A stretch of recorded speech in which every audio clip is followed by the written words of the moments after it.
আজ সন্ধ্যাবেলায় বন্ধুরা, আজ সন্ধ্যাবেলায় এই ক্লাস আরম্ভ হওয়ার একটু আগেই একটা পোস্ট দেখছিলাম। আমাদের কোনো এক ডাক্তার বন্ধু লিখেছে, অ্যানাটমি, ফিজিওলজি এসব অনেক পুরনো কথা, অনেক কাসন্দি ঘাঁটা অনেক হয়েছে, এসব দরকার নেই, আমাদের অর্গান জানতে হবে আর মেটেরিয়াল পড়তে হবে, তাহলে আমরা কেল্লা ফতে করে দেবো। No no no, you are the destructors of homoeopathy. তোমরা হোমিওপ্যাথিকে শেষ করতে হবে ডাক্তার, শুধু অর্গানন করে রাখতে। ফরমেশন হবে, ফিচার জানতে হবে না, মানুষের জীবন নিয়ে ছেলেখেলা করবে। কি করে একটা ভুল বাচ্চা ওই ইমপ্লান্টেশন রেডি তুমি জানবে না, লোকে এসে বলবে রেডি হচ্ছে, তুমি হেমামালিজ মাদার চালাবে।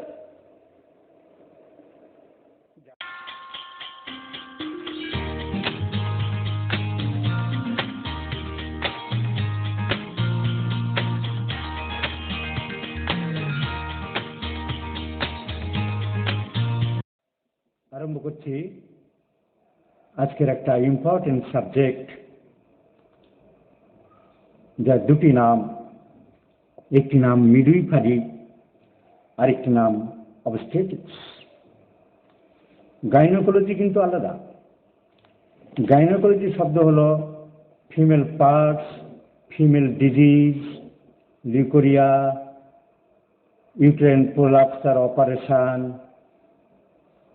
সেই সাবজেক্টটা হলো gynaecology. and this is obstetrics. Obstetrics means formation of a fetus, mature of the fetus, delivery of the baby. After delivery, careness of the mother and baby. This subject is known as obstetrics or midwifery. এই সাবজেক্টের সম্বন্ধে অনেকের সম্যক ধারণা একটু কম আছে, তাই আমি আলোচনা করব।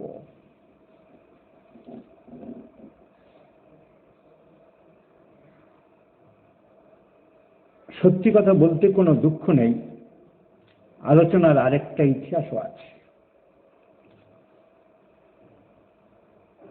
আমার এই আলোচনায় অনেকে সমৃদ্ধি লাভ হয়তো করতে পারবে, তাতে আমি খুশি হব, আমার ভালো লাগবে। কিন্তু আমি ধাপে ধাপে করছি, কিন্তু শিক্ষাদানের পিছনে যদি অন্য চিন্তা থাকে, কুচিন্তা থাকে, শিক্ষাদানের নামে একজনকে শেষ করব, এইরকম একটা বটবৃক্ষ তৈরি করার চেষ্টা চলছে। কি না, আমরা শিক্ষা দেব, বাইরে বলছি শিক্ষা দেব, কিন্তু ভিতরে প্ল্যান হয়েছে একটা বট গাছকে মেরে দেব। কিন্তু বটবৃক্ষের শিকড় যে বড় গভীরে থাকে, সে পাঁচিলের গায়েও শক্ত করে দাঁড়িয়ে থাকে, তাকে সহজে মারা যায় না। উন্নতির জন্য, সমৃদ্ধির জন্য জ্ঞান বিতরণের জন্য শিক্ষা দেওয়া নিঃসন্দেহে ভালো। কিন্তু কোথাও যদি সেই শিক্ষার উদ্দেশ্য থাকে অন্য একজনকে টাইট দেবো, শেষ করব, তার জন্য খুব প্ল্যান রয়েছে এবং প্রতিটা অনুষ্ঠানেই বলতে হবে সেই একজনের নাম, ওনার অনুপ্রেরণায় আমরা করছি। মাথা বিকিয়ে দেওয়া। আমার লজ্জা লাগে যে আমাদের চিকিৎসকদের অনেকেই এই মাথা বিকিয়ে দিতে কোনো লজ্জাবোধ করে না। আজকের পড়াবেন অমুক অমুক জীবন সাহেবের অনুপ্রেরণা। আমাদের পশ্চিমবঙ্গে যেমন চলে কাজের অনুপ্রেরণা, সব মুখ্যমন্ত্রীর অনুপ্রেরণায়। যা যেখানে করো না কেন এটা বলতে হবে বা এটা লিখতে হবে। তো কোথাও কোথাও পড়ানো হচ্ছে অমুকের অনুপ্রেরণায় চলছে, অমুকের কাছে আমি চিরকৃতজ্ঞ। সে এই কলেজের প্রফেসর, ওই কলেজের প্রিন্সিপাল, ওই কলেজের হেড অফ দ্য ডিপার্টমেন্ট, কিন্তু ওই লাইনটা বলতে হচ্ছে আমি ওনার কাছে কৃতজ্ঞ, ওনার অনুপ্রেরণায় আমি এসেছি গো। আর তার অনুপ্রেরণার উৎস কি? তোমরা সব এগিয়ে এসো, তোমাদের হাত ধরছি, পা ধরছি, আমি একজনকে শেষ করতে চাই। কিন্তু শেষ নাহি যে শেষ কথা কে বলবে? রবীন্দ্রনাথের গান। বাংলাদেশকে শেষ করতে চেয়েছিল পশ্চিম পাকিস্তান, পূর্ব পাকিস্তানের হিন্দু মুসলমান সব মেরে পশ্চিমী পাঠানদেরকে এনে ওখানে নতুন করে চাষ করতে চেয়েছিল। কিন্তু 1971 16 ডিসেম্বর তা সম্ভব হয়নি। বিজয় পতাকা পথ পথ করে উড়েছিল ঢাকার বুকে। শেষ করা সহজে যায় না, শেষ করা তো সহজে হয় না। তাই আমাকে যদি শেষ করার কোনো চক্রান্ত কারোর প্ল্যান কারোর মনের মধ্যে থাকে, তা দেখানোর জন্যই যাই মাইসেলফ ডক্টর রবীন বর্মন, আমাকে শেষ করা যায় না। Yes, I have the capacity, I have the capability, I have the power, I have the authenticity. তাই আমি সব সাবজেক্ট পড়াবো অন ইন অল। এইটার জন্য ওকে, ওইটার জন্য ওকে, এর জন্য তাকে প্রয়োজন হয় না ডক্টর রবীন বর্মনের। So let's start the obstetrics or midwifery subject. আগামীকাল পড়াবো ফিজিওলজি, ব্লাড। ছাত্রদের নাকি মঙ্গল চাইছে অনেকে, আমিও মঙ্গল করব। কিন্তু আমার আসল উদ্দেশ্য সত্যিকারের মঙ্গল করা, অন্যদের আসল উদ্দেশ্য একজনকে শেষ করা তা নয়। দেখা যাক। সো মিডওয়াইফারি, প্রাণ যেমন সৃষ্টি হয়েছে প্রাণকে বাঁচিয়ে রাখার জন্য, প্রাণের কন্টিনিউশন করার জন্য প্রকৃতির এক অর্মোঘ নিয়ম চালু হয়েছে। যারা ঈশ্বর মানেন, ভগবান মানেন, আল্লাহ মানেন, খ্রাইস্টকে মানেন, মানুন। আমরা যারা মেডিকেল সায়েন্সের লোক, যে ধর্মেরই যে হই না কেন, আমরা একটা শব্দ ব্যবহার করি, নেচার, প্রকৃতি। প্রকৃতি মানে তো সেই ব্যাপারটা একই, যে নামে তাকে এসে। তো প্রকৃতির একটা নিয়ম, প্রাণকে বাঁচাতে হবে, প্রাণকে সৃষ্টি করতে হবে। প্রতিটা প্রাণীর মধ্যে, গাছের মধ্যে, উদ্ভিদের মধ্যে এই সৃষ্টি রহস্য চলছে যুগ যুগ ধরে, লক্ষ লক্ষ বছর ধরে, কোটি কোটি বছর ধরে। তাহলে মানুষ থেকে মানুষ তৈরি হতে হবে। কি করে হয়, কি করে একটা নতুন প্রাণের সৃষ্টি হচ্ছে? সেই সাবজেক্টটি হলো এই অবস্টেটিক্স, মিডওয়াইফারি। আমরা যদি অ্যানাটমি পড়ি তাহলে দেখব যে ছেলেদের, আমার একই ফোনে একই আইডি দুটো আছে। আমি মাঝে মাঝে বোর্ডে যেতে চাইছি, দেখি ওই একই এটা দিয়ে হয় কিনা, তাহলে আমার মোবাইলটা, ওই মোবাইলটা নিতে হয় না। আমি তো পরীক্ষা করছি। ইন কেস অফ মেল,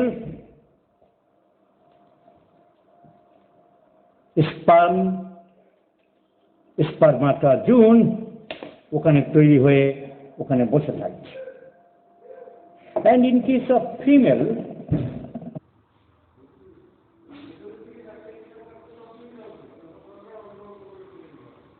দেখা যাচ্ছে না পিকচার?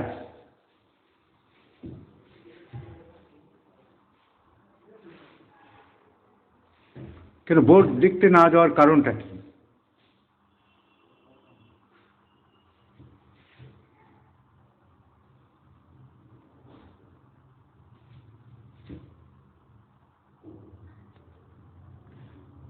বোর্ড তো দেখতে না পাওয়ার কোনো কারণ নেই। So, seminal food.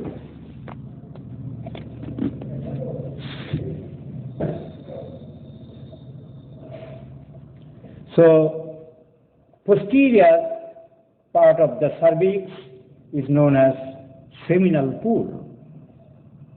তাই একটা যোগ করি আমরা সবাই আমাদের যখন জন্ম হয়েছে, আমাদের বাবাদের বিশ্বাস যখন মায়েদের ভেজানেতে গিয়েছিল, তারা বেশিরভাগ গিয়ে পোস্টিরিয়ার পার্টে সেমিনাল পুলে জমা হয়।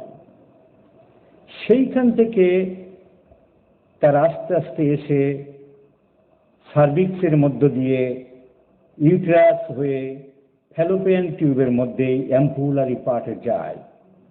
কিন্তু যেহেতু সেমিনাল পুলে প্রথমে থাকছে, তাই আমরা যোগ করে বলি, You may not go to the Liverpool, England একটা জায়গা আছে Liverpool, but you must cross the seminal pool. তুমি সেমিনাল পুলে গেছো। সো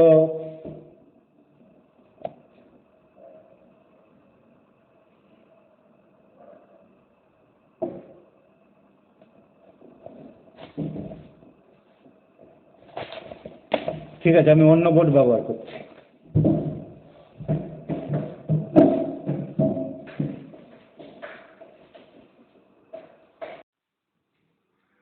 এইটা মনে হয় ঠিক আছে, এবারে সেটিংটা মনে হয় ঠিক আছে।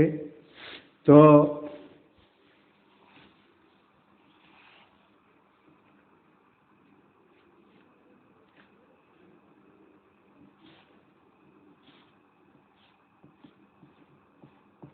this is called ampullary part.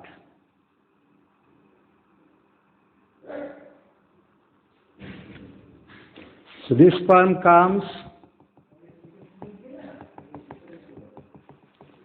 enters and comes near the ovum.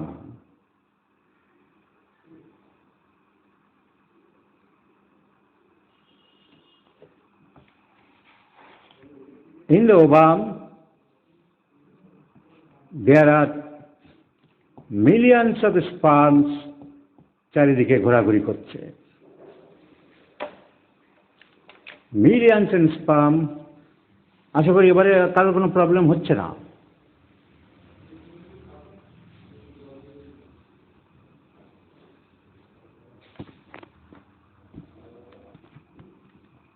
এবারে পরিষ্কার দেখা যাচ্ছে আশা করি।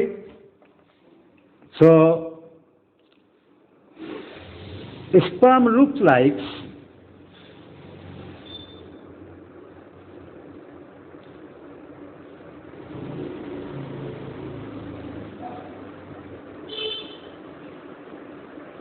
every sperm মাইক্রোস্কোপে দেখলে আমরা একটা পাবো head,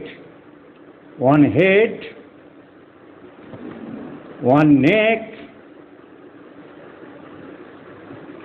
and the tail. Millions of sperm contains within the semen. This is called sperm. This is called sperm. আর ফ্লুইডের মধ্যে টোটাল যে ফ্লুইড তার নাম হচ্ছে semen. So there is difference between semen and sperm. অনেকে এইগুলো মানে বোঝে না। সিমেন হলো সেই জিনিস যে আঠালো পদার্থটা প্রোস্টেটিক জুসের সাথে মিলে মিশে একাকার হয়ে গেছে। টোটাল কম্পোজিশনের নাম হচ্ছে সিমেন। আর শুধু শুক্রকীটটার নাম হচ্ছে স্পার্ম। এখন বেশিরভাগই বলছে সব ঠিকঠাক দেখা যাচ্ছে, যারা দেখতে পাচ্ছে না তাদের কি প্রবলেম হচ্ছে দেখো। So one of the sperm, millions of sperms are surrounding within the ovum, but one of the strongest enters into the ovum. There is a wall of the ovum, zona pellucida. এত নাম মনে রাখার দরকার নেই, নাম মনে থাকবে না, একটা মাত্র ওর ভিতরে ঢুকে যাবে। Only one spermatozoa impregnates within the ovum.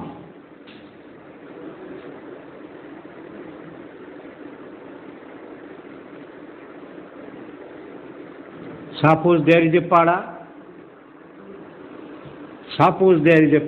In your pada, there is one beautiful girl, and 50 boys want to get her chance, want to get her love, to take her love. But it is quite impossible to 50 boys to meet with the girl, to sacrifice the love to the girl. So one of the strongest Dada Mastan, one day he captures the beautiful bill. Similarly, here one of the strongest sperm, as soon as enters within the ovum, the gate closes. গেটটা বন্ধ হয়ে যায় এবং যে মুহূর্তে ঢুকতে পারলো, this term is known as capacitation. This term is known as capacitation.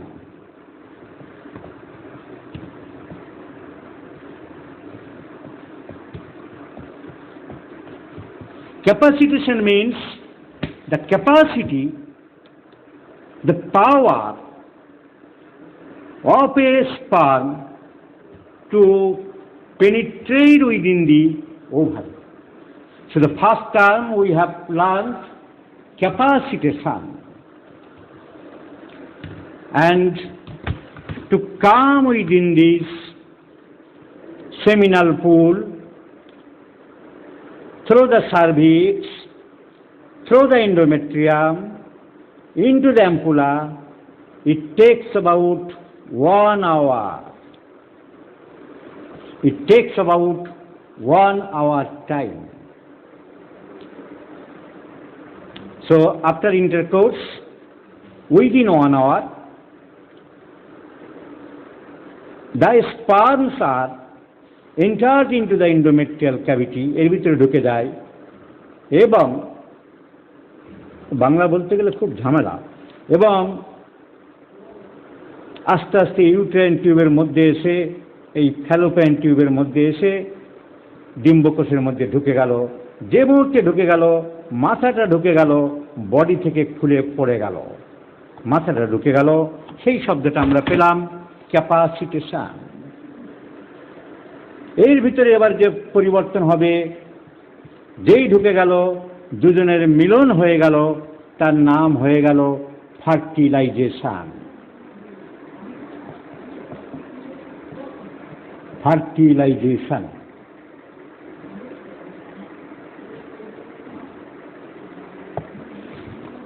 So fertilization.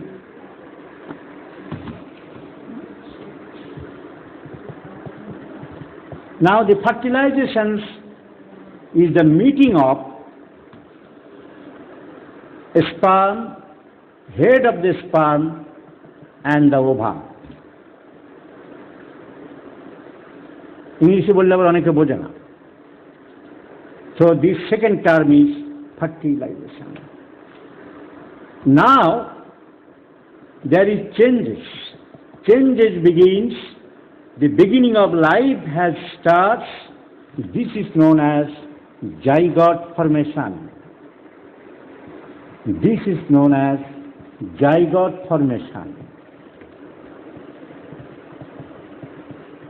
So capacitation, the capacity of a sperm to enter into the ovum. The second stage is fertilization, and third stage is সবে প্রাণের সৃষ্টি আরম্ভ হতে চলেছে, that is zygote. And this zygote, there is a ball-like structures produced. দুজনের মিলনে, শুক্রকীট এবং ডিমের মিলনে, এর ভিতরে 16টা ডিমের মতন ছোট্ট ছোট্ট সিস্টের মতন হয়ে যায়। এর নাম হচ্ছে morula stage.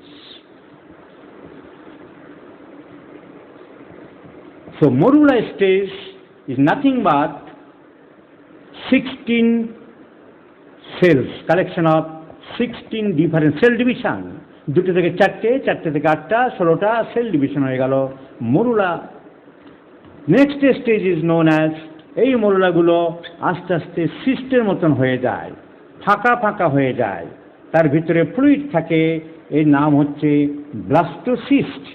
They are cyst, and that's why the name is blastocyst. Blastocyst. তাহলে এগুলো সবই হচ্ছে, এই পর্যন্ত যা হলো, ব্লাস্টোসিস্ট পর্যন্ত যা হলো, সব কিন্তু এখানেই হলো। এখানে এখনো ওভাম বসে আছে, এখানেই তৈরি হলো, এখানেই ক্যাপাসিটেশন হলো, এখানেই ফার্টিলাইজেশন বললাম, এখানেই জাইগোট ফর্মেশন হলো, এখানেই মরুলা স্টেজ হলো, এবং এখানে ছোট ছোট সিস্ট হয়ে গেল, তার নাম blastocyst. Now this blastocyst enters into the uterine cavity. the blastocyst enters into the uterine cavity, and ইউটেরাসের যে এন্ডোমেট্রিয়াম আছে এর ভিতরে যেটা এর নাম হচ্ছে ডেসিডুয়া, এর নাম হচ্ছে ডেসিডুয়া। এই ডেসিডুয়ার ভিতরে আষ্টে পৃষ্ঠে বাঁধা পড়ে যাচ্ছে, প্রকৃতির নিয়মে এখানে টাইট করে বেঁধে রাখছে এই ডেসিডুয়ার সাথে। So deeply penetrates into the ডেসিডুয়া।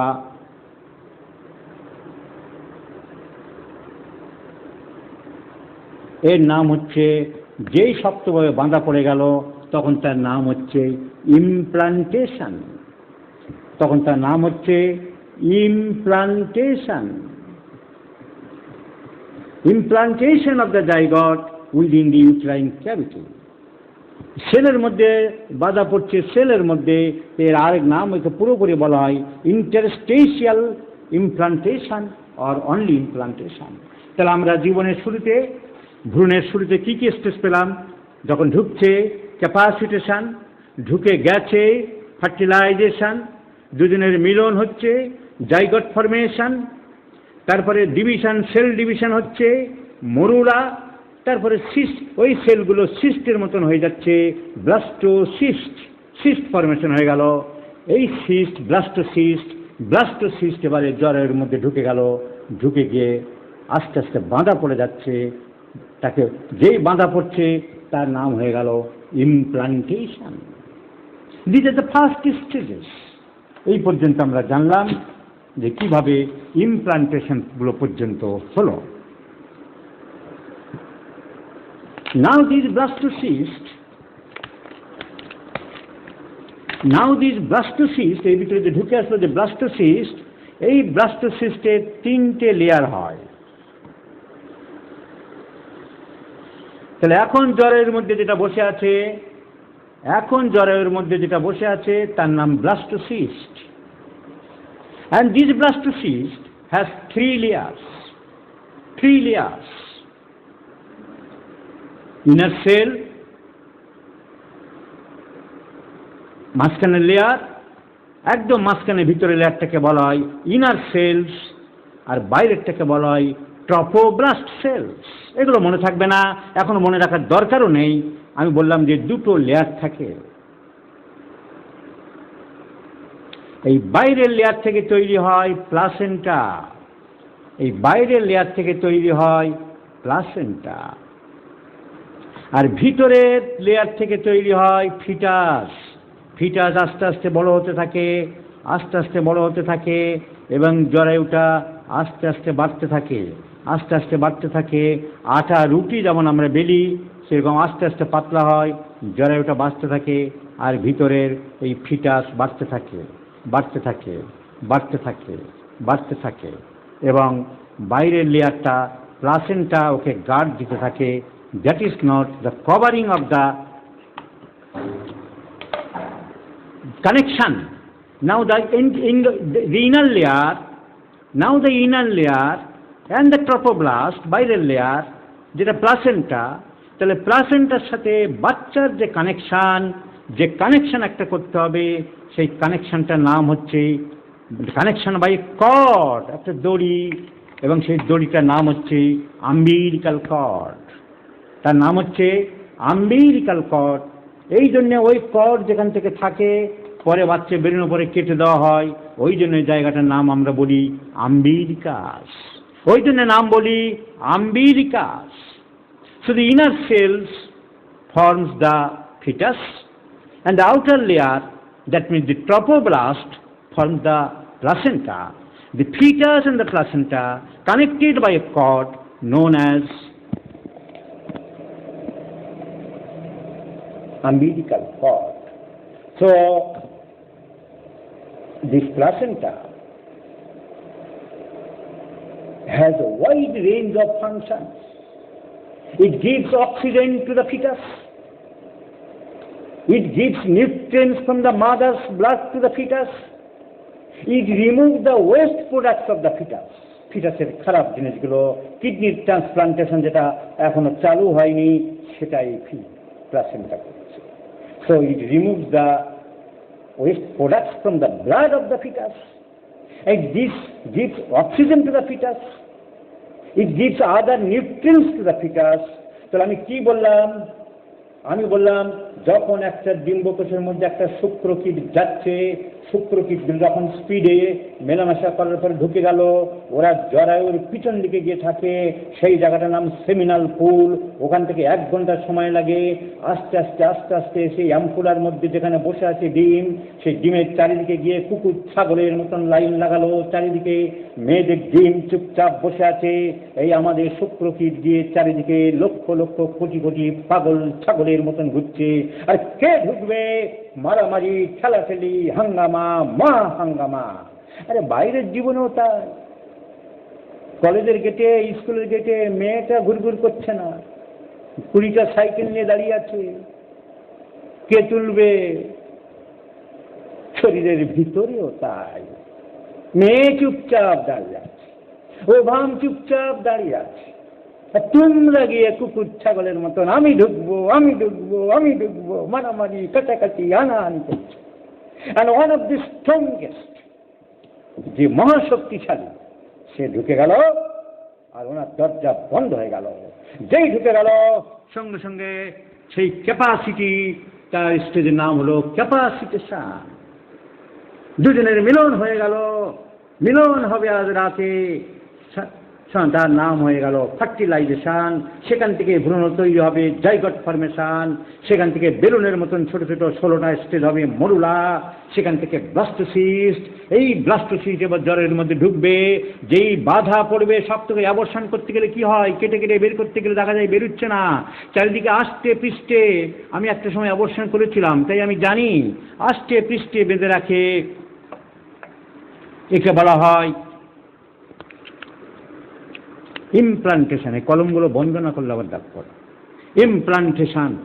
এইবারে মাঝে মাঝে এই ইমপ্লান্টেশন হওয়ার সময় একটু ব্লাড বেরোতে পারে।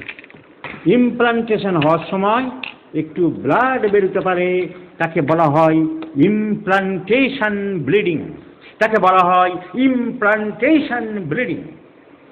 প্রেগনেন্সি ফর্ম করে গেছে, ক্যাপাসিটেশন হয়ে গেছে, ফার্টিলাইজেশন হয়ে গেছে, জাইগট ফরমেশন হয়ে গেছে, morula stage is over, and the blastocyst has entered into the endometrium and implanted in the deciduous cells of the endometrium.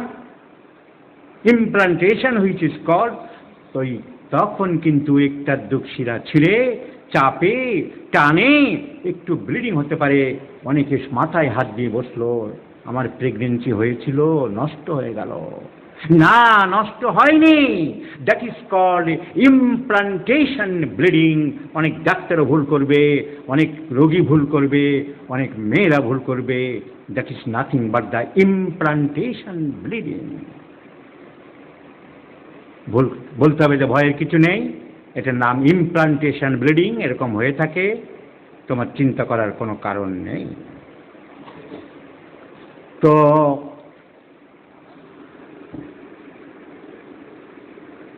Embryo formation হয়ে গেল, প্লাসেন্টা তৈরি হয়ে গেল। এবারে আমরা তার পরের স্টেজে যাব। বিশাল সাবজেক্ট, আমি 1 ঘন্টার মধ্যে শেষ করে দেবো। সেইভাবে আমাকে ঝড়ের মতো লিখতে দিতে হবে। Now the development of the foetus. এইবার এই ফিটাসটা, এগুলো মুছে দিলাম।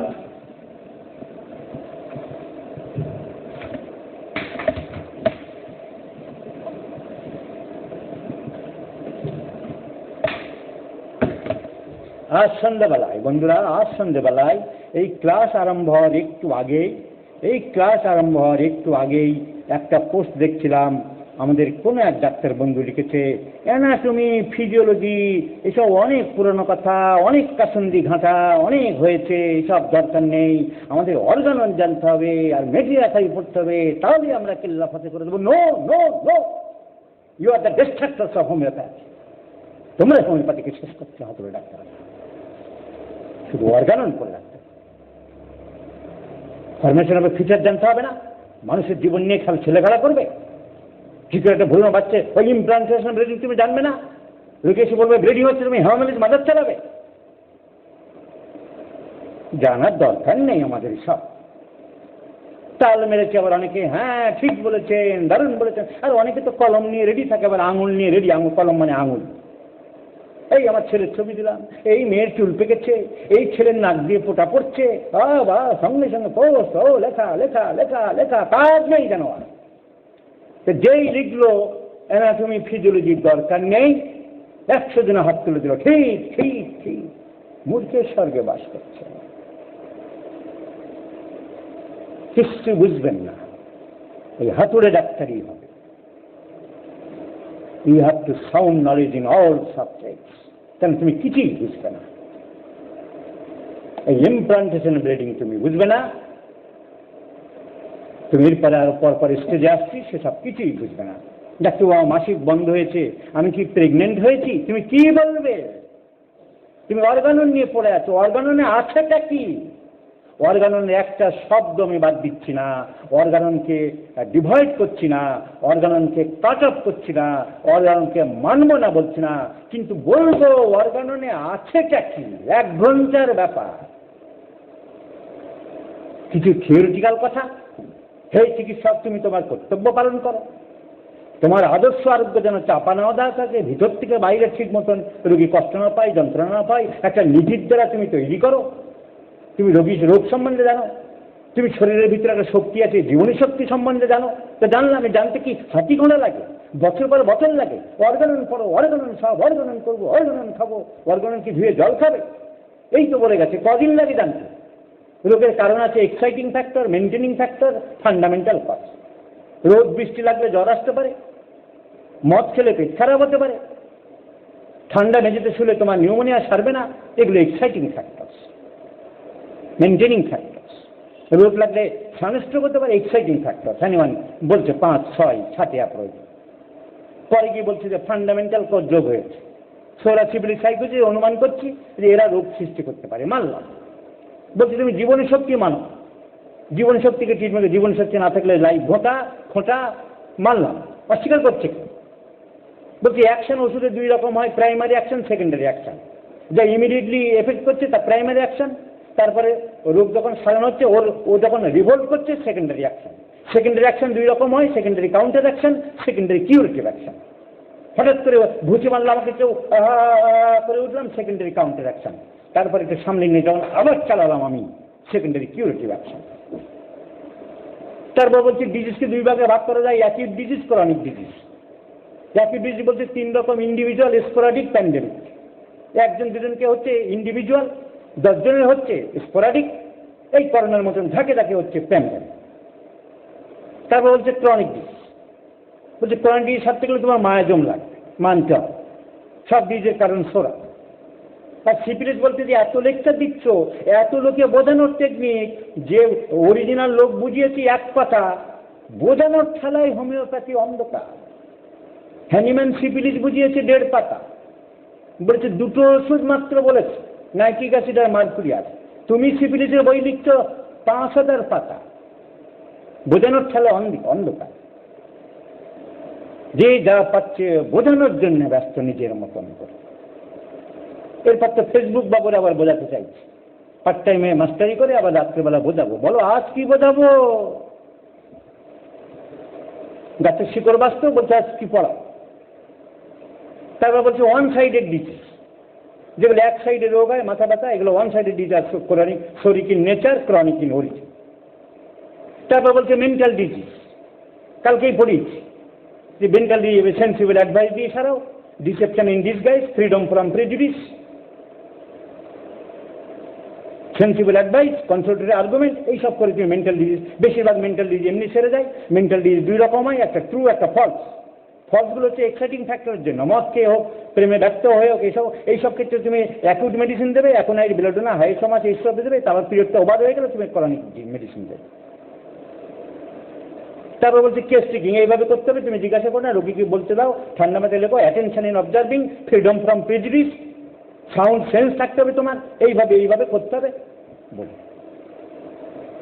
তারপর বলছি ড্রাগ প্রুভিং আমি কিভাবে করেছি, এইভাবে করেছি। ড্রাগ প্রুভিং এইভাবে করতে হবে, জানলাম। কিছু ড্রাগ প্রুভিং লোক আছে, পেশেন্ট আছে, তারা খুব সেন্সিটিভ, হাইপার সেন্সিটিভ। তারপরে যেন 113-তে বলছে তাদের তা ইডিওসিনক্রেসি, তারপরে বলছে ওষুধ তৈরি হবে কি করে, ফার্মেসি ঢুকিয়ে দিয়েছে। সে তো আলাদা, সেখান থেকে কেটে নিয়ে তো আলাদা সাবজেক্ট তৈরি হয়ে গেছে, সেগুলো তার অর্গানের মধ্যে নেই এখন। সেগুলো ফার্মেসি বই করে প্রত্যেক কলেজে আলাদা সাবজেক্ট করে দিয়েছে ফার্মেসি। সোর্স ইজ অর্গান, ওখান থেকে নিয়েছে, অ্যানিম্যাল ফার্মেসি আলাদা লেখেন। এইভাবে তৈরি করো। আগের বার আমি এইভাবে তৈরি করতে বলেছি, আগে 2টো ঝাঁকি দিতে বলেছি, তার 10টা ঝাঁকি দিতে বলেছি, এখন বলছি না 500 ঝাঁকি মারতে হবে, তারপরে অ্যালকোহল নিতে হবে, এই দিতে হবে, 50 মিলিসিমান স্কেল, সে তো ফার্মেসি পড়াচ্ছে। তারপর বলছি রিপিটেশন অফ মেডিসিন, ওষুধ কাজ করলে তুমি রিপিটেশন করো না। রিপিটেশন সম্বন্ধে কিছু কথা বলে গেছে, জানলাম যে ওষুধ কাজ করাকালীন দুম করে রিপিটেশন করবো না। তারপর বলছে তোমার মেসমেরিজম করতে হবে, সব আজকাল আর চলে, হাত লাগাও, বলো হ্যাঁ সারবে, ইচ্ছে শক্তি দাও, ওইসব ইচ্ছে শক্তির আজকাল লাগে। তারপর বলছে চান করার ব্যাপার আছে, যে এরকম বিভিন্ন রকম ঝর্ণার জলটল চান করলে শরীর ভালো লাগে, এই তো অর্গানন শেষ। এর বাইরে কি আছে অর্গাননে? অর্গানন পড়তে হবে, অর্গানন না জানলে সব গেল। আর প্র্যাকটিস অফ মেডিসিন জানতে হবে না, রোগের প্যাথোলজি জানতে হবে না, রোগের প্রগনোসিস জানতে হবে না, ডাক্তারবাবু আমার কি হয়েছে তার উত্তর দিতে হবে না, ডাক্তারবাবু আমার কবে সারবে তা বলতে হবে না, ডাক্তারবাবু আমার রোগের ভবিষ্যৎ কি আমাকে বলতে হবে না। সেগুলো জানার পরে আমি অর্গানন নিয়ে কোন পটেন্সি দেবো, হাই পটেন্সি দেবো না লো পটেন্সি দেবো তা বুঝতে পারবো না। তো অর্গানন এই আছে, একদিন আমি বলবো সে নিয়ে না আসতে পারি, তাই নিয়ে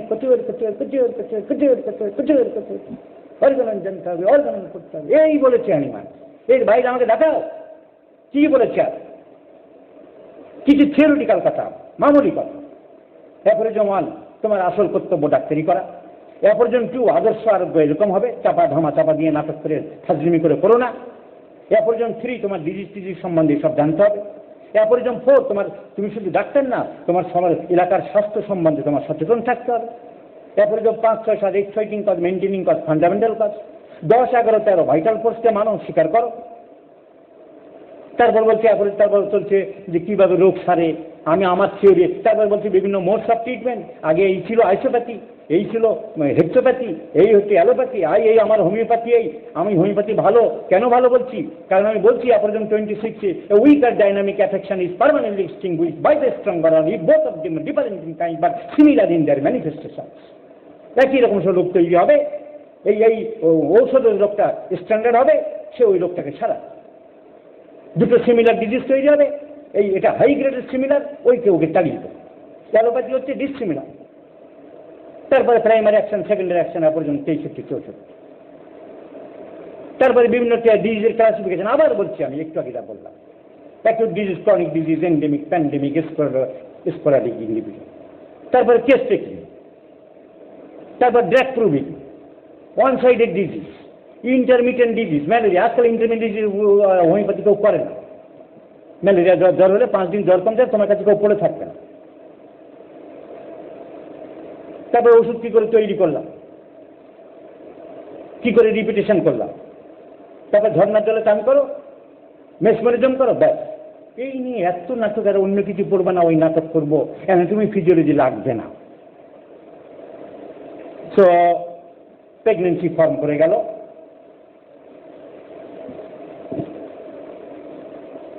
Capacitation, fertilization, zygote formation, morula stage, blastocyst, implantation. The pregnancy has started and the fetus is grown up. আরম্ভ হয়ে গেল। Now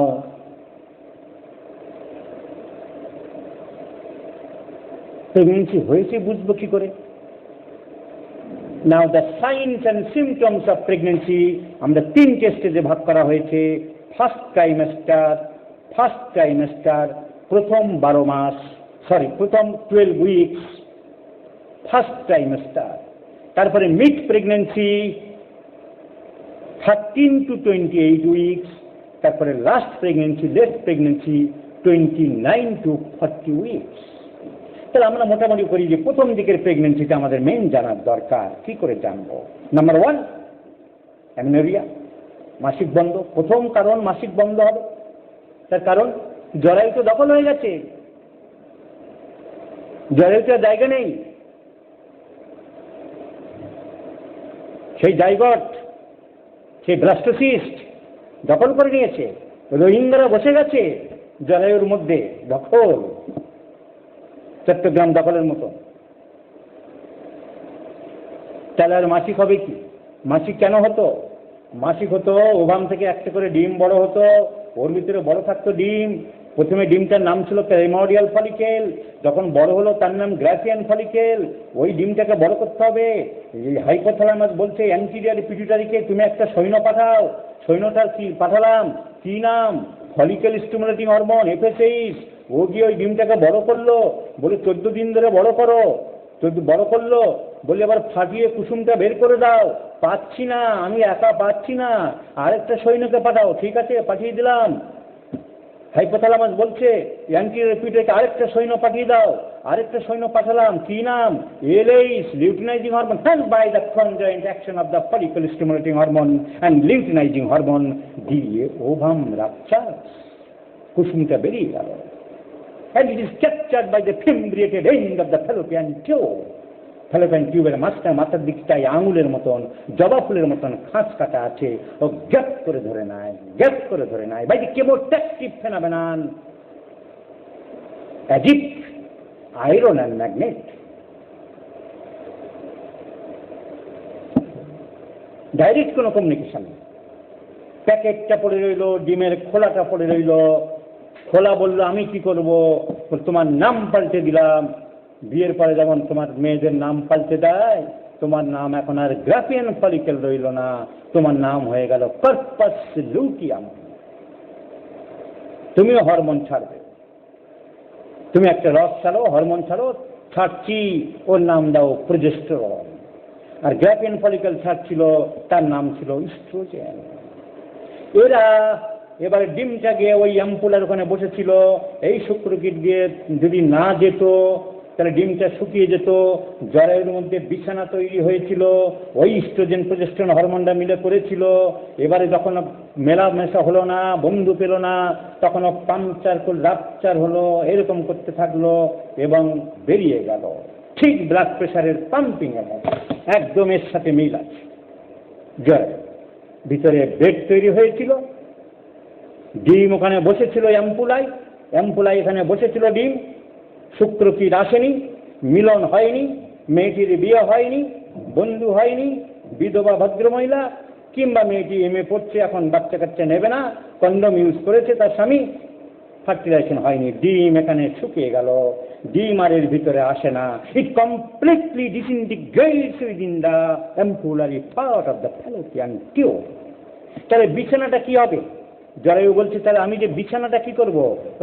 কুইজ করো, কুইজ করো, আস্তে আস্তে চাপো, চেপে ফেটে বেরিয়ে যাচ্ছে, ফেটে বেরিয়ে যাচ্ছে। And that is known as menstruation. আর এই কন্ট্রাকশন করার জন্য একটু ব্যথা হচ্ছে, ব্যথা হচ্ছে পেটে, হবেই তো, কারণ একটু কন্ট্রাকশন হচ্ছে, কারণ কম আর বেশি। কন্ট্রাকশন না করলে বেরোবে না। এই ব্লাড নিয়ে আমরা পড়ছি menstruation blood, early, profuse, late, clotted, pitch like, Medorrhinum, ম্যাক্টার, অ্যাগ্রাভেটস লাইন ডাউন, শুলে বাড়ে, ক্রিওজোট, দিনের বেলা বাড়ে, কস্টিকাম, এই সব পড়ছি আমরা নানান রকম সব। What is menstruation?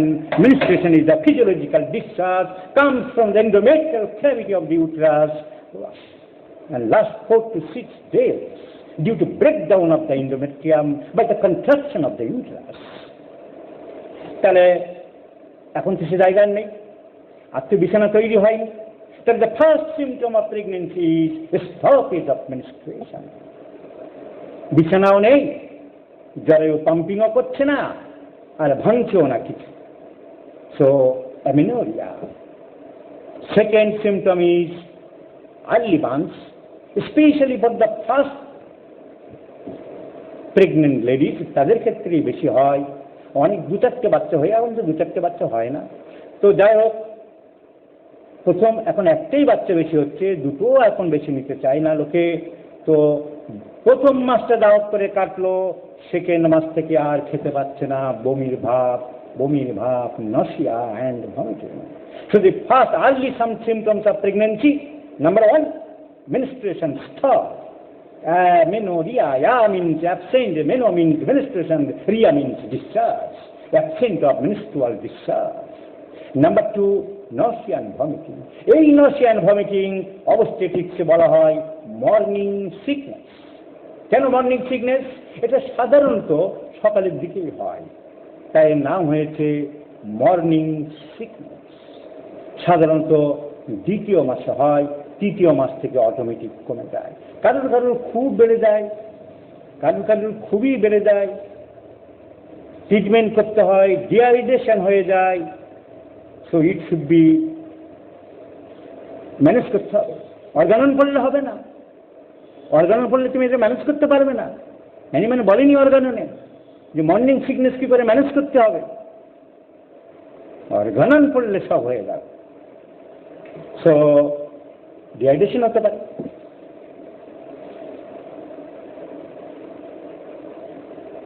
মুখ দিয়ে কিছুই খেতে পাচ্ছে না, মাছ দেখলে বমি করছে, মাংস দেখলে বমি করছে, ইমাসিয়েশন হয়ে যাচ্ছে, ফিটাসের গ্রোথ হবে না, ফিটাস অনেক সময় অবসান হয়ে যেতে পারে, পালস ট্যাকিকার্ডিয়া হয়ে যাবে, বিপি ফল করে যাবে। প্রপার ট্রিটমেন্ট করতে হবে, তা না হলে আমরা মর্নিং সিকনেস। তো অনেক সময় গ্রাফাইটিতে লেখা আছে, অনেক জায়গায় লেখা আছে, ওই যে বলছিল না একজন পাকা লোক বই কিনলেই হয়ে গেল 50 টাকা, সব পণ্ডিতিয়ানা করছে ফেসবুকে, আমাকে উদ্দেশ্য করে লেখা, ব্লক করে দিচ্ছি। ওই মন্ডল মাস্টারের সাবজেক্ট কি খাবার দেবে মর্নিং সিকনেসে, বই পড়লে হয়ে যাবে। কে লিখেছে, কে কতটুকু জানে? So diet, fat food should be cut down from the foods. Fatty খাবার দেওয়া যাবে না, মাংস, ডিম, দুধ। তুই কিছু খেতে পারছিস না মা, একটু দুধ খা, না দুধ চলবে না। বার্লি, সাবু, এইসব খাবার দিতে হবে, হালকা খাবার। সো দরকার হলে ফ্লুইড থেরাপি দিতে হবে। And patient should be isolated. এর সঠিক কারণ অনেক কিছুই আজকাল জানা যায়নি এখনো পর্যন্ত। It may be psychological. আমি কালকেই বলেছিলাম many diseases are psychic in origin, কিন্তু এটা অবধারিত বহু ক্ষেত্রে সাইকোলজিক্যাল হয়। প্রেগনেন্সির সময় এটা হচ্ছে, ওটা হচ্ছে, সবার কাছ থেকে শুনছে এইরকম হয়, ও তোর এই মাসে আরম্ভ গন্ডগোল হয়েছে, তোর তো এবারে দেখিস সাবধানে থাকিস, এবারে কিন্তু বমি আরম্ভ হবে। কি বলছো দিদি, কি বলছো মাসি? হ্যাঁ রে, ভীষণ বমি হয়, সাবধানে থাকিস। আরম্ভ হয়ে গেল বমি। Many physical complaints are related to the psychology. Skin ডিজিজে রোগী জিজ্ঞেস করতে ডাক্তারবাবু বাড়বে না তো? 50 মিলিসিমান নেই বা দেওয়া যাচ্ছে না কোনো কারণে, সাপ্রেশনের হিস্ট্রি পাওয়া যাচ্ছে, সালফারের সব হিস্ট্রি, সালফার 1M বা 200 দূরে বাড়তে পারে। রোগী বারবার জিজ্ঞেস করছে বাড়বে না তো? না বাড়বে না বলছে। রোগীকে যদি বলো বাড়বে, তাহলে তো আরো বাড়বে, না বাড়লেও বাড়তো psychological. So this morning sickness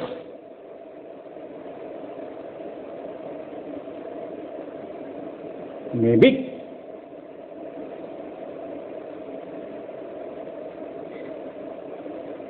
psychological.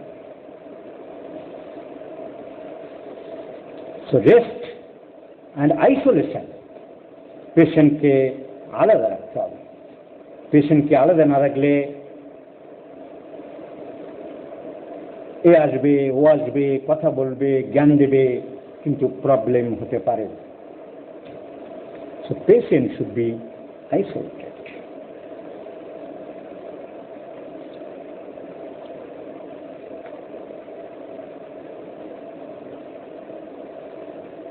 Now, number 3,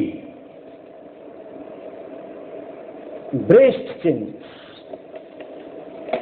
ব্রেস্টটা ভার হয়ে যায়, বড় হয়ে যায়, টনটনে ব্যথা হয়। So the breast changes is important.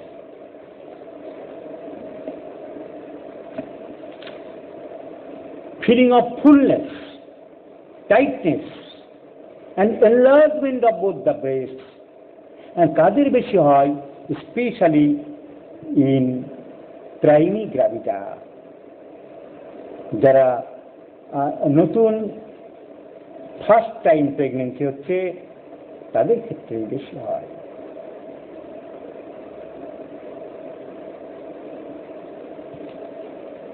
Frequency of মিকচুরেশন, বারবার প্রস্রাবের বেগ পায়, দেরি করতে পারে না, এই কাপড়ে হয়ে গেল। কেন? ইউট্রাসটা যত বাড়ছে, তার সামনে আছে ব্লাডার, পিছনে আছে rectum. It gives pressure on the posterior wall of the bladder, and ব্লাডারের পোস্টেরিয়র ওয়াল থাকে ট্রাইগোন বলে একটা জিনিস দেখিয়ে দিচ্ছে। দুটো ইউরোটার এসছে, জয়েন করলো, নিচের দিকে যেখানে মুখ থেকে ব্লাডারের, ছবিটা ভালো হয়নি, ব্লাডারের নেক থেকে যেখান থেকে ইউরেথ্রা বেরিয়ে যাচ্ছে, এই তিনটে পয়েন্টকে যদি আমরা এক করি তাহলে একটা তিন কোনা জায়গা পেতে পারি। একে বলা হয় ট্রাইগোন অফ দ্য ব্লাডার, একে বলা হয় ত্রিকোণ আকৃতি জায়গা, ট্রাইগোন অফ দ্য ব্লাডার। ব্লাডারের পিছনের দিকে থাকছে, সামনের দিকে না, and it is very sensitive, it is very sensitive. একে বলা হয় trigon of the bladder, and this trigon of the bladder is very sensitive, and uterus gives pressure to the trigon of the bladder, result of which frequency of micturition. Number 4, constipation. অনেকে বলে যে constipation পিছন দিকে চাপ দিচ্ছে, তার জন্য constipation. তা না, আসলে the oestrogen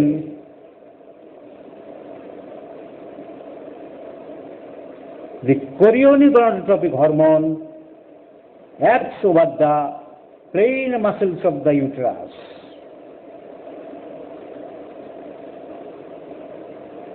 and as a result constipation takes place. So আরো কিছু সিমটম থাকতে পারে। এক্সেসিভ স্যালাইভেশন, মুখ দিয়ে লালা আসে, খিদে কমে যায়, লস অফ অ্যাপিটাইট, এসব থাকতে পারে আমাদের। Another important symptom is blackness, blackness of the areola of the breast. This is nipple, this is breast.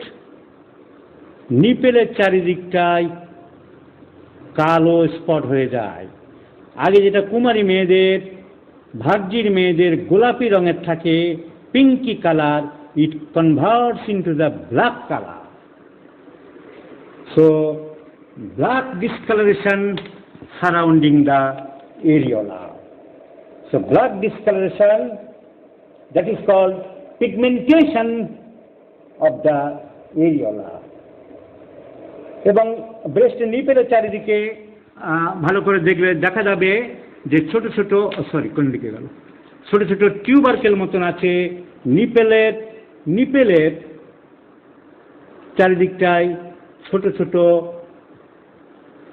ফোঁটা ফোঁটা থাকে। জিভে যেমন ছোট প্যাপিলিগুলি থাকে, ফিলিফর্ম প্যাপিলি, একে বলা হয় মন্টোগোমারি টিউবারকেল। এত মনে রাখার দরকার নেই, একে বলা হয় মন্টোগোমারি টিউবারকেল।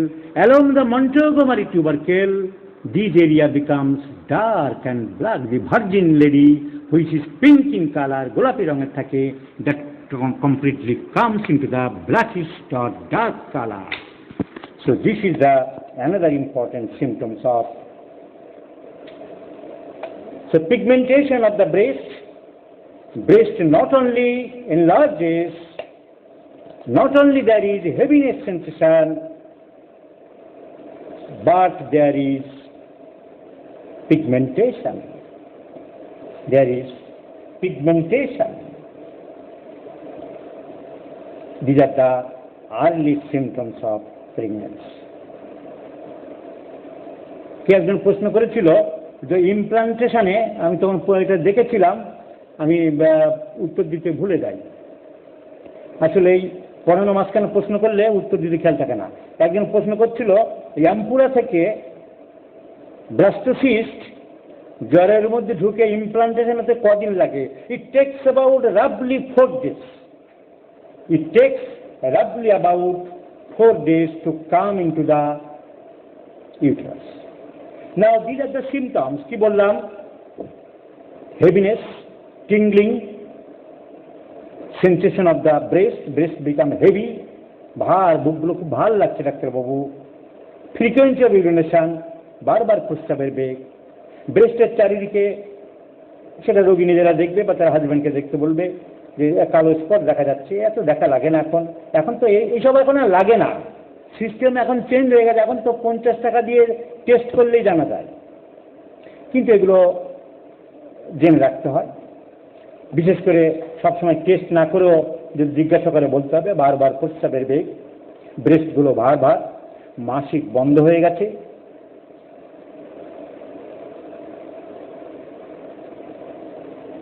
অনেকে যে টেস্ট করে বাজার থেকে pregnancy test, break colour card, ওরা জানে না। ডাক্তারবাবু আমার কিন্তু প্রেগনেন্সি হয়নি, মাসিক বন্ধ হয়েছে, বুকটা ভার, কিন্তু প্রেগনেন্সি হয়নি। কি করে বুঝলেন? আমি টেস্ট করেছি, আমি এমনি আসিনি, দুবার আমার টেস্ট করা হয়ে গেছে। কবে করলেন? এই তো কাল একবার করলাম, সামনে গত সপ্তাহে একবার করলাম।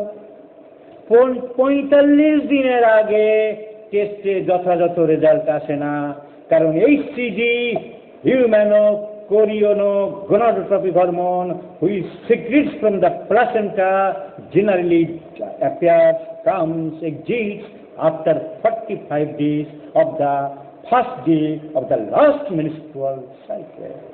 লাস্টে যে মেনস্ট্রুয়েশন হয়েছিল সেইখান থেকে তার প্রথম দিন থেকে আমাদের প্রেগনেন্সি কাউন্ট হয়। সেখান থেকে 45 দিন না হলে তুমি যে হরমোনটা পাওয়ার কথা সেটা আসে না। উনি করলেন কবে? 20 তারিখ, 20 দিন, 25 দিনের দিন করে আসলো। So pregnancy test positive negative তুমি বুঝতে পারবে না 45-50 দিনের আগে ওই কোরিয়ানো gonadotrophic হরমোন ঠিক মতো বেরোয় না। তাহলে আমি আর্লি প্রেগনেন্সি সিমটম যা বললাম, এবারে আরো সিওরেস্ট সিমটম হচ্ছে হেগার সাইন। 6 সপ্তাহ হয়ে গেলে একটা সাইন পাওয়া যায়, সেটা ডাক্তাররা হাত দিয়ে দেখে। হাত দিলে ইউট্রাসের যে সার্ভিক্স, ওখানে আঙুল দিয়ে চাপলে খুব নরম হয়ে যায়, soft. The softness of the isthmus of the cervix is known as Hegar's sign. এগুলো গাইনোকোলজি ডাক্তাররা দেখে, আমরা তো জেনারেল প্র্যাকটিস করি না, আমাদের এগুলো দরকারও নেই। তাহলে মোটামুটি এই একটা কনফার্ম টেস্ট ডাক্তাররা করে, হাত দিয়ে আমরা দেখেছি, আমি শিখেছি যেগুলো সফট হয়ে যায়। So Hegar's sign, gynecologist Hegar discovered this, Hegar's sign positive হয়। Now the mixed pregnancy, আরো অনেক কিছু সিমটম পাওয়া যেতে পারে। পরের প্রেগনেন্সিতে enlargement of the abdomen, amenorrhoea persist করছে। বলেছিলাম মিড প্রেগনেন্সি 13 to 28, 13 থেকে 28 সপ্তাহ। সো কি কি সিমটম পাওয়া যাবে? Quickening, fluttering sensation felt by the mother, foetus movement হচ্ছে, কি যেন দুম করে লাফ দিল। ডাক্তারবাবু কি যেন না, বাচ্চা মনে হাত পা নাড়ে নাকি যায় না, দুম করে কি একটা লাফ হয়, তাকে বলা হয় কুইকেনিং। সো সিওরেস্ট সাইন আমি পাবো কুইকেনিং। অ্যামেনোরিয়া থাকবে, মাসিক বন্ধ আছে, পেট বড় হচ্ছে, এবং মাদার একটা সিমটম দিচ্ছে, আগে যেমন দিয়েছিল morning sickness. Sign and symptoms, সিমটমটা আমরা যেটা দেখছি সেটা সিমটম, ডাক্তার যেটা পরীক্ষা করছে এবং রোগী যেটা শিওর দিচ্ছে, that is sign. So quickening is felt by the mother, a fluttering sensation, কিছু যেন কেঁপে উঠছে, হঠাৎ লাফিয়ে উঠছে। 4.5 মাস থেকে আরম্ভ হয়, 4.5 মাস থেকে 5 মাসের মধ্যে সব থেকে বেশি পাওয়া যায়। সো কুইকেনিং। আর যে পিগমেন্টেশন, প্রেগনেন্সিতে কালো স্পট, একটা পিগমেন্টেশন হওয়ার টেন্ডেন্সি থাকে, যে পিগমেন্টেশন সর্বপ্রথম আরম্ভ হয়েছিল along the Montgomery tubercle of the surrounding part of the nipple, নিপিলের চারিদিকে যে কালো দাগ আরম্ভ হয়েছিল ওইখানে আর সীমাবদ্ধ নেই। মুখে কালো স্পট, পেটে কালো স্পট, চারিদিকে কালো স্পট আরম্ভ হয়ে গেছে। Pigmentation is greatly increase. তখন তার নাম হয়ে গেল কোলাজমা, যেটা সিপিয়াতে আমরা দেখি। সো কোলাজমা। তো মর্নিং সিকনেস আপনারা পেয়েছিলাম। এই মর্নিং সিকনেস হোমিওপ্যাথিতে ট্রিটমেন্ট খুব ভালো ওষুধ আছে। Graphites is the medicine, ট্যাবেকাম is the medicine, phosphorus is the wonderful medicine. ঠান্ডা জল খেতে চায়, ঠান্ডা পানি খেতে চায়, পেটটা জ্বালা করে, অন্ধকারে থাকতে চায় না, লাইট জ্বালিয়ে থাকতে চায়। I have cure phosphorus. জল খেতে পাচ্ছে না, পানি খেলে, জল খেলেই বমি। অনেকদিন আগে আমার আর্লি লাইফে ফসফরাস 32 ডোজ দিয়ে সাংঘাতিক বমি, মর্নিং সিকনেস কমছিল না। একটা পেশেন্ট, সেই ভদ্রলোকের বাড়ি ছিল ত্রিপুরা, এখানে একটি মেয়েকে বিয়ে করে, শ্বশুর বাড়িতেই থাকতো। ভুলে গেছি কবেকার কথা, কিন্তু আমার একটু সিনেমা দেখার ন্যাক ছিল। তখন সিনেমা দেখতে হতো ভিডিও ভিসিআর বলে একরকম মেশিন পাওয়া যেত। এখন সেসব ব্যাকডেটেড হয়েছে। খুব খারাপ হতো। তার একটা হেড থাকতো, দুদিন পর পর ময়লা জমে গেছে, হেডে ময়লা জমা, পাগল হয়ে যেতাম একেবারে। ফ্রি সার্ভিস সেন্টার ছিল 1 বছরের। কোম্পানিটার নাম ছিল টেলিরামা। বেসব্রিজ বলে একটা জায়গা আছে, ওইখানে ওদের ফ্যাক্টরি ছিল। টেলিরিমা বেসব্রিজ স্টেশনের ঠিক গায়ে। বজবজ থেকে অনেকে আসে আমার এখানে, তারা জানে। এখন হয়তো সেসব অন্য কিছু হয়েছে। তো সার্ভিস সেন্টারে নিয়ে গেছি, বসে আছি, ওয়েট করা। 2টোর সময় টিফিন টাইম, 2টোর পরে খুলবে, লোকজন বাইরে গেছে। একজন ঢুকছিল, কোথায় ডাক্তারবাবু? আমি যেখানে যাই সেখানে সিনেমায় টিনেমায় যাওয়া খুব প্রেস্টিজে পড়ে যায় ডাক্তারদের। আর ডাক্তারবাবু আপনি? ডাক্তারবাবু জানে এই সব কিছু করবে না। ডাক্তারবাবু পটল কিনবে না, ডাক্তারবাবু সিনেমা দেখবে না। তাহলে হ্যাঁ, এই যে আমার এটা খারাপ। আরে আপনি কি কতক্ষণে শোনা? কি আশ্চর্য ব্যাপার, আমাকে চিনতে পারছেন? আমি না, আরে আমার ওয়াইফকে বাঁচালেন আপনি। সেই ফসফরাস ছাড়িয়ে দিয়েছিলেন, আমার মনে আছে। কিছুই খেতে পারতো না 7 দিন ধরে, 14 দিন, কি অসুবিধা। ফসফরাস ছাড়ছে। এবং ডাক্তারদের সামাজিক সম্মান আর কোনো প্রফেশনে থাকে না। তার জন্য পড়াশোনা করতে হবে, তার জন্য জানতে হবে, শিখতে হবে, করতে হবে। শুধু অর্গানন নিয়ে নাচলে হবে না, শুধু ক্রনিক ডিজিজ নিয়ে নাচলে হবে না। ক্রনিক ডিজিজ আছে কি? ওই 86 সাইকোসিসের কথা। এখন যুগ পাল্টে গেছে, মেডিসিনের অনেক কিছু জানতে হবে। সো পিগমেন্টেশন বেড়ে যাচ্ছে, মুখে হচ্ছে, পেটে হচ্ছে। Sternum, this is jugular notch. স্ট্যানামের উপরে এটার নাম জুগুলার নস। তারপরে এখানে যেটা হাড় আছে তার নাম হচ্ছে স্ট্যানাম। তার উপরে পার্টটার নাম হচ্ছে ম্যানোব্রিয়াম। মাঝখানে পার্টটার নাম হচ্ছে বডি। আর নিচের একটা ছোট্ট প্রজেকশন, তার নাম হচ্ছে জিপয়েড প্রসেস। এই জিপয়েড প্রসেস থেকে একটা লম্বা দড়ি, একদম 2টো হিপ বোন যেখানে আছে, ওই জয়েন্ট ওইখানে বাঁধা আছে। চারিদিকের মাসেলগুলো এসে ওর গায়ে লাগবে বলে তার নাম লিনিয়ার অ্যালবা। ওই লিনিয়ার অ্যালবার 2 পাশে 2টো মাসেল আছে, তার নাম রেকটাস অ্যাবডোমিনিস। আর তার নিচে 2টো ছোট মাসেল আছে, তার নাম পিরামিডালিস। ওই রেকটাস অ্যাবডোমিনিস মাসেলের ওই লেভেল বরাবর কালো কালো স্পট পড়ে, লোয়ার অ্যাবডোমেনে। Along the rectus abdominis muscle chloasma develops. So quickening felt by the mother, amenorrhea, enlargement of the uterus, and pigmentation, and sometimes colostrum. What is colostrum? Milk-like secretion comes from the nipple. Delivery হয়নি, বাচ্চার দুধ খাওয়ার প্রশ্ন নেই, এখন বুকে breast আসবে না, কিন্তু 2-4 ফোঁটা দুধের মতন জিনিস নিপেল দিয়ে বেরোতে পারে, তার নাম কোলেস্টেরাম। সো আর কি পাওয়া যেতে পারে? আর একটা ভেরি ইম্পর্টেন্ট জিনিস মা বলেছিল কি, ক্রিক ক্রিক করে যেন কেঁপে ওঠে পেটের মধ্যে মাঝে মাঝে, যার নাম কুইকেনিং। কুইক হয় বলে তার থেকে নাম হয়েছে কুইকেনিং। আর একটা জিনিস আবিষ্কার করেছিল John Braxton Hicks, Hegar signs আবিষ্কার করেছিল John Braxton Hicks of London 1872 সালে। তার নাম হয়ে গেল Braxton Hicks sign. Painless intermittent uterine contraction felt by the physician. Doctor দেখলে বুঝতে পারবে। অ্যান্ড ইন্টারমিটেন্ট, রোগীও বলতে পারে, intermittent painless uterine contraction, intervals of gapping, হঠাৎ করে গ্যাপ দিয়ে দিয়ে কেঁপে ওঠে, কেঁপে ওঠে, তাকে বলা হয় ব্র্যাক্সটন হিক্স সাইন। আরো অনেক বলা যেতে পারে, এগুলো এখন আমাদের কাছে আসে না, সব কাজ করতে হয়, হসপিটালে যায়, অ্যালোপ্যাথি গাইনি ডাক্তারের কাছে যায়, এইসব নিয়ে সময় নষ্ট করলাম না। আরো আছে ডেভেলপমেন্ট। ডেভেলপমেন্ট কি জিনিস? ডেভেলপ কথার মানে হলো টস করা, বল ছোঁড়া, দুম করে যেন কে ছুঁড়ে দিল, দুম করে যেন কে একটু পেটের থেকে যেন দুম করে কে একটা ধাক্কা দিল। So development is there, quickening is there, Braxton Hicks contraction is there. These are the three important symptoms of mid pregnancy.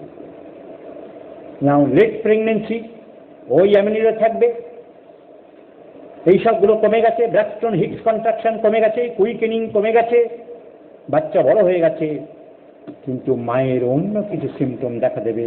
Pressure symptom, বাচ্চা চাপ দিচ্ছে পেটে, পেরিটোনিয়াল ক্যাভিটিতে, যন্ত্রপাতিতে, ভিসারাতে চাপ দিচ্ছে, over the liver, over the pancreas, over the spleen, over the intestine, duodenum, jejunum, ileum, ascending colon, transverse colon, descending colon, pelvic colon, cecum, appendix, all are pressed by the fetus. So edema, venous circulation disturb হচ্ছে, venous সার্কুলেশনে disturb হচ্ছে, venous flow ঠিক মতো নিচের দিকে যেতে পারছে না। আমরা জানি নিচের দিক থেকে সমস্ত সব খারাপ রক্ত, ডি অক্সিজেনের ব্লাড চলে আসছে, গ্রেট সেপেনাস ভেন, সেই ভেনগুলো জুড়ে জুড়ে সেখানে common iliac veins, common iliac vein দুই দিকে জুড়ে হলো inferior vena cava, inferior vena cava উপর দিকে উঠছে, ইট পিয়ার্সেস দ্য ডায়াফ্রাম, ডায়াফ্রামকে ক্রস করে হার্টে রাইট অ্যাট্রামে গিয়ে যাচ্ছে। সো ব্লাড ফ্লো ডিস্টার্ব, ফলে ইডিমা হচ্ছে, oedema of the ankles, oedema of the foot, তার জন্য শ্বাসকষ্ট হবে, চাপ পড়ছে পেটে, ব্রেথলেসনেস, প্যালপেশন, বুক ধরপড় করবে। সো পেট বড় হচ্ছে, মাসিক বন্ধ আছে, কিন্তু সাম প্রেশার সিমটমস ডেভেলপ, এবং আবার নতুন করে আরম্ভ হবে ফ্রিকোয়েন্সি অফ মিকচুরেশন, যা 2 মাসের 3 মাসের সময় ছিল, 1.5 মাস 2 মাসের ছিল, মাঝখানে ছিল না বারবার প্রস্রাব পাওয়া, আবার আরম্ভ হলো এই 7 মাসের 8 মাসের সময়। কেন? The fetus is enlarged, the fetus has grown up enough, আবার ব্লাডারে চাপ পড়ছে। So there is again frequency of urination, এবং এইখান থেকে সাদা দাগ, আরেক ধরনের পিগমেন্ট আরম্ভ হয়ে গেল, হোয়াইট পিগমেন্ট, ওই লিনিয়ার বরাবর সাদা পিগমেন্টেশন আরম্ভ হয়ে গেল, তার নাম লিনিয়া নাইগ্রা। নাইগ্রা কথার মানে হলো সাদা, এবিস নাইগ্রা, যেগুলোর মাদার টিংচার সাদাতে দেখতে, সেগুলো Niagara. So height of the ফান্ডাস বুকের দিকে বেড়ে যাচ্ছে। সো এইগুলো নিয়ে আর সময় নষ্ট আমি করতে চাই না, তার কারণ আমাদের কাছে এই সমস্ত কেস কিছু আসে না। আমাদের তাহলে প্র্যাকটিক্যাল পোর্শন আমরা পড়ব, ওই প্রেশার সিমটম, হাত পা ফুলে যাচ্ছে, এইসব প্রবলেম হচ্ছে, আমাদের ওষুধ দিতে হবে। ভেনাস সার্কুলেশন ডিস্টার্ব, পা ফুলে যাচ্ছে, ইফ দেয়ার ইজ ব্র্যাডিকার্ডিয়া, খুব চাপ, দম নিতে কষ্ট, শ্বাসকষ্ট হচ্ছে, হাত পা ফুলে গেছে, কার্ডিয়াক ইডিমা, ধরফর করছে বুক, digitalis is the main trap. Give digitalis mother tincture 1 drop twice a day, or 6, or 3x, or 0/1. I have cured many pressure symptoms by digitalis or Cratatas. এখানে তো কনস্টিটিউশন ওষুধ দিতে পারবে না। আমি কনস্টিটিউশন ট্রিটমেন্ট করি, জানেন, মায়োজম ছাড়া করি না, মায়োজম ছাড়া বুঝি না। এখানে কি মেডুলের নাম টেনেম দেবে নাকি? এখানে কি সিভিলের নাম সিএম দেবে নাকি? শর্ট অ্যাক্টিং সুপারফিশিয়াল ড্রাগ দিতে হবে। পা ফুলে গেছে, চাপলে বসে যাচ্ছে, পিটিং ইডিমা, ঠান্ডা দিলে কমে, ঠান্ডাই কমছে, ledum pal is the choice of remedy. খুব দুর্বলতা, পা যেখানে ফুলে গেছে, কালো হয়ে গেছে, ভীষণ দুর্বল, আর চলতে পারছি না, ডাক্তারবাবু আমি মনে হয় আর বাঁচবো না। রোগী বলে দেবে যে কি চাইছে, তোমাকে সিলেক্ট করতে হয় না। সত্যজিৎ রায়কে অভিনেতারা ভয় পেত, জিজ্ঞেস করতো আমি কিভাবে কি বলবো। হীরক রাজার দেশে বৈজ্ঞানিকের ভূমিকায় সন্তোষ দত্ত, আমি আমি কিভাবে কথা বলবো একটু বলে দিন। তোমাকে যখন একটা ধরা পড়িয়ে দেবো না, লেখা পড়িয়ে দেবো, পাগলা বৈজ্ঞানিক বানিয়ে দেবো, দেখবো ওটা পড়লেই তোমার ডায়লগ অটোমেটিক কিরকম করে বলতে হবে তোমার এসে যাবে। তো রোগী এরকম বলে দেবে যে কিভাবে কি ওষুধ কখন এসে যাবে। So pressure symptoms we can manage. Doctor আমার তো কাট করা, তোমার কাছে কোনগুলো আসবে? এইটা আসবে। আমার তো কাট করা আছে, হসপিটালে দেখাবো, কিন্তু এই পাটা ফুলে যাচ্ছে হঠাৎ, বুকটা খুব ধরপড় করছে, একটুখানি সামনে দিন। তোমাকে এগুলো সামলাতে হবে। বমির ভাব হচ্ছে, মর্নিং সিকনেস সামলাতে হবে। মাঝখানে টুকটাক পেটের গন্ডগোল, এটা এই সময়ে ডেভেলপ করে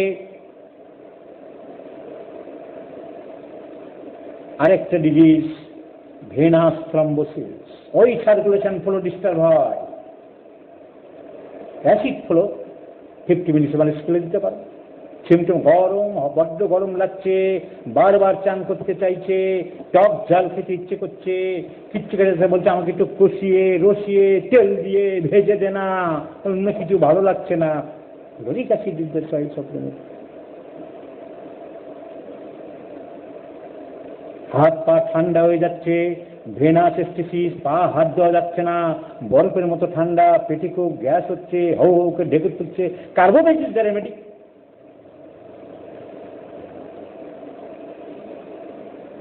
We treat the patient, not the disease. Symptom আমাদের দেখাবে, সিমটম আমাদের, রোগী আমাদের পথ দেখাবে, রোগী আমাদের আলো দেখাবে, রোগী আমাদের দিশারি, রোগী আমাদের কাণ্ডারি। আমাদের কিছু ভাবতে হয় না, আলো লণ্ঠন যেদিকে নিয়ে যাবে রোগী, আমি শুধু সেই পথে যাই। একজন ডাক্তার, পুরানো দিনের ডাক্তার, একটি মেয়েকে অনেক ডাক্তার দেখছিল, সারাতে পারেনি। ডাক্তার খুব নাম করা ডাক্তার ছিলেন, বারিক বরণ মুখার্জি। মেয়েটিকে উনি পালসিটার 30 কয়েকটা ডোজ দিলেন। তো দুনিয়ার ডাক্তার সবাই ধরে, স্যার কি দেখে দিলেন, স্যার কি করলেন? বলে আমি তো কিছু করিনি, আমি গেলাম, মেয়েটি দেখলাম আমার দিকে তাকিয়ে বলছে, ডাক্তারবাবু কেউ পালসিটিলা দিচ্ছে না আমাকে, আপনি কয়েক ডোজ পালসিটিলা দিন না দয়া করে। মেয়েটি কাতরভাবে আমার কাছে পালসিটিলা চাইল, তাই আমি দিলাম। আমি কি করলাম? কথাটার মানে কত ব্যাপক। মেয়েটি আমার কাছে পালসিটিলা চাইল, তার মানে আমি দেখতে পেয়েছি যে পালসিটিলা চাইছে। ও জীব শুকনো, ও এত কষ্টের মধ্যে কোনো রাগ নেই, অনুযোগ নেই, অভিযোগ নেই, বিরক্তি নেই, উষ্মা নেই। কথা বলতে বলতে চোখ দিয়ে ছলছল করে পানি পড়ছে, জল পড়ছে। জীব সাদা কঠিন শুকনো, জল পিপাসা নেই। তাই আমি দেখলাম ও আমার কাছে বলছে, ডাক্তারবাবু আপনাকে বিনীতভাবেই বলছি, আমাকে কয়েক ডোজ পালসিটিলা দিন। আর একটা কমপ্লেন, প্রেগনেন্সির সময় এতদিন ধরে আমরা পড়লাম, জানলাম, বাচ্চা বাঁচছে, বড় হচ্ছে, কিন্তু 28 সপ্তাহ সময়ে, 28 সপ্তাহ মানে 7 মাস পর্যন্ত বাচ্চাটা ভালো ছিল। দুর্ভাগ্য, তারপরে বাচ্চাটা মারা গেল। This is not as intrauterine foetal death, IUAD। তুমি জানতে হবে না? ডাক্তার বাচ্চা নড়ছে না, আমার সেই কুইকেনিং হচ্ছে না, আমার ব্যাটস্টন হিক্স কন্ট্রাকশন নেই, আমার ব্যালটমেন্ট নেই। কি হলো ডাক্তারবাবু? বলুন না কিছু ডাক্তারবাবু। অর্গানন পরে তো বলতে পারবে না বাবু, অর্গানন দরকার, ওই তো বাঁধা কথা কিছু আছে।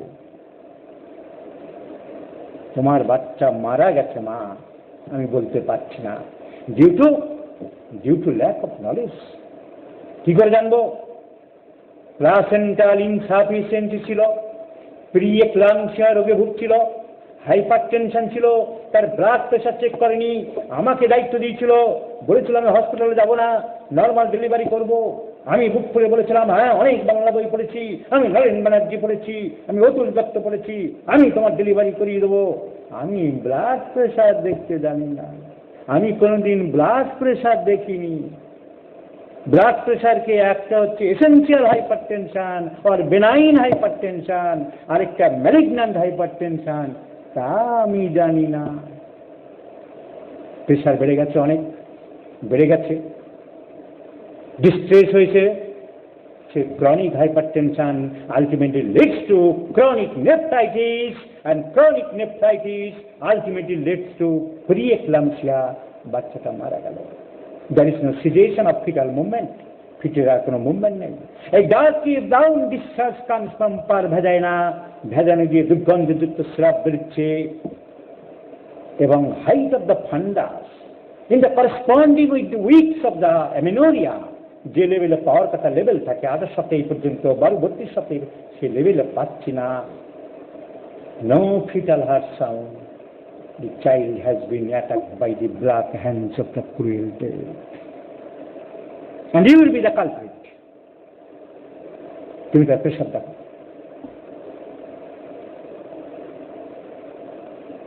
তুমি তার রুটিন চেক আপ করো, তুমি তার সুগার দেখান, তুমি তার থাইরয়েড এস্টিমেশন করো। তুমি বলেছিলে যে গাইনি ডাক্তার কাছে যেতে হবে না, আমি সব ম্যানেজ করব। তুমি তাহলে অর্গানের উপরে যাচ্ছে, তারপরে যেমন the highest only and physician to restore the sick to help to cure as it is done. তুমি পড়ছে পর্যন্ত 2, the highest ideal of cure is rapid, gentle, permanent restoration of health, annihilation of the disease. In the whole extent, সেটা theoretical জিনিস খালি পড়ে যাচ্ছে। তুমি পড়ছে পর্যন্ত 26, a weaker dynamic affection is permanently extinguished by the stronger one, if both of them different in kind but similar in their manifestation. কি কাজে লাগবে সেটা জানি, ডিজিজটা এইভাবে সারছে। হোমিওপ্যাথি ফর্মুলাটাই এই, আমার দারোয়ানকে শক্তিশালী করতে হবে, দারোয়ান চোরকে তাড়াবে। কিন্তু আমি মাকে মাতৃত্ব থেকে বঞ্চিত করলাম। I shall be the responsible. I shall be the accepted as one of the important and most printed culprits in the society. So intrauterine fetal death, বাচ্চার কোনো মুভমেন্ট নেই, বাচ্চার হার্ট সাউন্ড নেই, ব্লাকের ডিসচার্জ আরম্ভ হচ্ছে, ইউটেরাসের যে লেভেলে থাকার কথা সেই লেভেলে নেই, এবং মেন কারণ হলো প্রিএক্লাম্পসিয়া, যার আরেক নাম toxaemia in pregnancy and hypertension and kidney disease. Now haemorrhage during pregnancy, প্রেগনেন্সির সময় যদি হেমারেজ হয়, হঠাৎ করে ব্লিডিং হচ্ছে, তোমার কাছে আসতেই পারে। আমি বলেছিলাম যে কোন কোন ক্ষেত্রে তুমি ট্যাকল করতে পারো, আমি শুধু সেইগুলোই বলবো, কারণ যুগের সাথে চলতে হবে, তালের সাথে চলতে হবে, না চললে হবে না। ঠাকুর রামকৃষ্ণের বাণী আছে, যেখানে যেমন সেখানে তেমন। আমেরিকার নিকন কোম্পানি, সুজুকি কোম্পানি ক্যামেরার হাজার হাজার লোক কর্মচারী ছিল, কোম্পানি উঠে গেল, কারণ মোবাইল গ্লাস করে দিয়েছে। যুগের সাথে চলতে হবে, যুগের সাথে চলতে পারিনি বলে নোকিয়া টাচ ফোন আর চলল না। অ্যান্ড্রয়েড নেই, উইন্ডো নিয়েছিল সবাই অ্যান্ড্রয়েড। সো আর্লি হেমারেজ যদি হয় প্রেগনেন্সির সময়, আমাদের ট্যাকল করতে হতে পারে। কি কি কারণে হয়? অ্যাবর্শন। অ্যাবর্শন 2 রকম ভাবে ভাগ করবে, একটা হচ্ছে থ্রেটেন্ড অ্যাবর্শন, আর একটা হচ্ছে ইনএভিটেবল অ্যাবর্শন। ডাক্তারবাবু আমার রক্ত পড়ছে, জানেন কি হলো জানেন? কালকের থেকে আমি না কলতলায় পড়ে গিয়েছিলাম, বাচ্চা নষ্ট পুরো হয়নি, ধাক্কা খেয়েছে, রাপচার হয়েছে, ইউটেরাসের ভিতরে অ্যামনিওটিক স্যাক থেকে কিছু ফ্লুইড বেরোচ্ছে, তার সঙ্গে শিরা ছিঁড়ে অল্প রক্ত বেরোচ্ছে। This is called threatened abortion. ধাক্কা খেয়েছে, ফিটাস মরেনি, ফিটাস বাঁচবে, ফিটাস বাঁচতে চায়, ফিটাস পৃথিবীর আলো দেখতে চায়। তুমি ম্যাথমেটিকা পড়লে হবে, অর্গানন পড়লে হবে, 50 মিলিসিমাল জানলে হবে। The first treatment is rest in the bed. এই লাইনটি তুমি বললে, তুমি ওষুধ খুঁজে বেড়াচ্ছ, তুমি কম্পিউটার রেপার্টরি করে বেড়াচ্ছ। Rest in the bed is the first treatment in case of কলতলায় পড়ে যাওয়া, রিক্সায় গিয়েছিল একা একা। তাহলে তোমাকে অ্যাডভাইস করতে হবে, একা একা রিক্সায় চলবে না, গাড়িতে চলবে না, দৌড়াবে না, কলতলায় সামনে সাবধানে যাবে, otherwise there is chance of threatened abortion. আর কি হয়, প্রেগনেন্সি না হয়ে অনেক সময় মনে ভর্তি হয়ে যায়, প্রেগনেন্সির মতোই সিমটম থাকে, সেটা হাইড্রোজেনিফর্ম মোল, সেটা আমাদের এখানে দরকার নেই। ডিস্টার্ব একটোপিক জেস্টেশন, প্রেগনেন্সিটা ওইখানে হয়েছিল, ওই ampullary part of the fallopian tube, ওখান থেকে আর ব্লাস্টোসিস্টটা আসেনি জরায়ুর মধ্যে, ওইখানে বাড়ছে, ফুলছে ফুলছে, বজ্জার যেমন পাঁচিলের গায়ে বড় হচ্ছে বড় হচ্ছে, পাঁচিল ভাঙার চেষ্টা করছে, তেমনি এক সময় ইউট্রেন টিউবটা রাস্তার করে দিল, গলগল করে রক্ত বেরোতে আরম্ভ করলো, রক্ত পেরিটোনিয়ামের মধ্যে চলে যাচ্ছে, শক হয়ে যাচ্ছে, কোলাপস হয়ে যাচ্ছে। সেই ব্লাড, অনেক ব্লাড, সেই ব্লাডে মারাত্মক শক, প্রেশার ফল করবে, রিলেট সাংঘাতিক ব্র্যাডিকার্ডিয়া হবে। Treatment immediate hospitalise, immediate nursing home. তুমি যদি না জানো, হ্যাঁ দেখছি আমি থ্যালাসপি বার্সাপ অ্যাস্টোরিজ মাদার দেবো, তার সঙ্গে আষ্টি লেগে দেবো, আর না কমলে মিলিফোলিয়ামটা দেবো। No no no no no, no medicine would not able to control this case. Please hospitalize the patient. তার জন্য তোমাকে কি করতে হবে, তোমাকে জানতে হবে যেটা ডিস্টার্ব একটোপিক প্রেগনেন্সি কি থ্রিটেন্ড অ্যাবর্শন। একটোপিক প্রেগনেন্সি কলসি কলসি রক্ত বেরোবে, পাগল করা ব্যথা হবে, শক হবে, প্রেশার ফল করে যাবে, আর পেটের যেদিকে রাপচার করছে সেদিকে হাত দেওয়া যাবে না পেটে। So থ্রিটেন্ড abortion.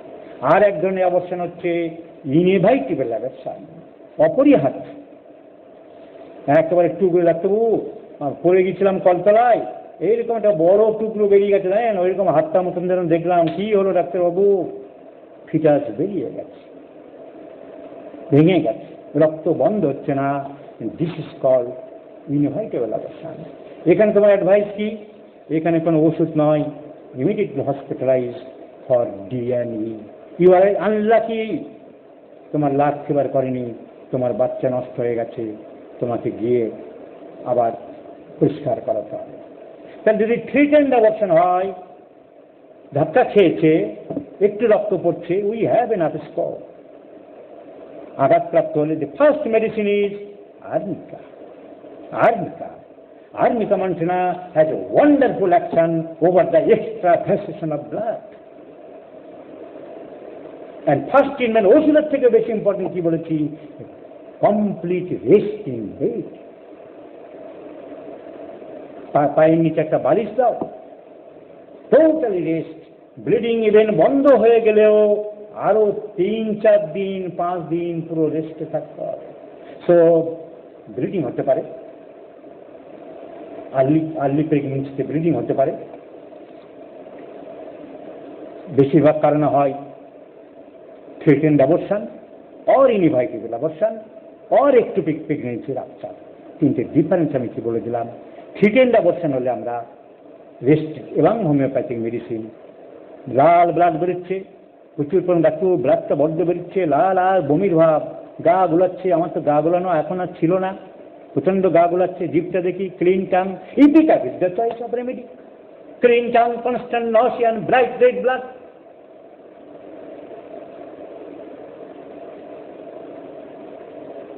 ডাক্তারবাবু টুকরো টুকরো বেরোচ্ছে, লাল লাল রক্ত বেরোচ্ছে, আবার টুকরো টুকরো বেরোচ্ছে, এরকম দলা দলা বেরোচ্ছে, আবার লাল রক্ত বেরোচ্ছে, আর গান বাজনা বাজনা টাজনা, লোকের কথাবার্তা একদম ভালো লাগছে না।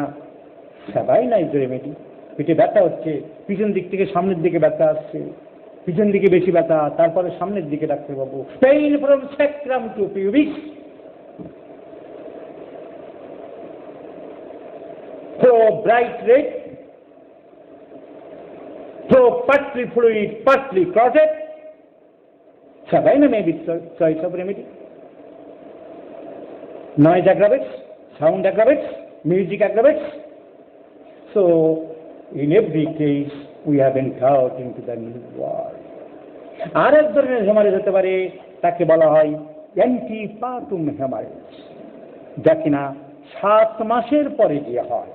আগের যে হিস্ট্রি বললাম আর্লি হেমারেজ, আমাদের এখনকার চ্যাপ্টার হেমারেজ ডিউরিং প্রেগন্যান্সি।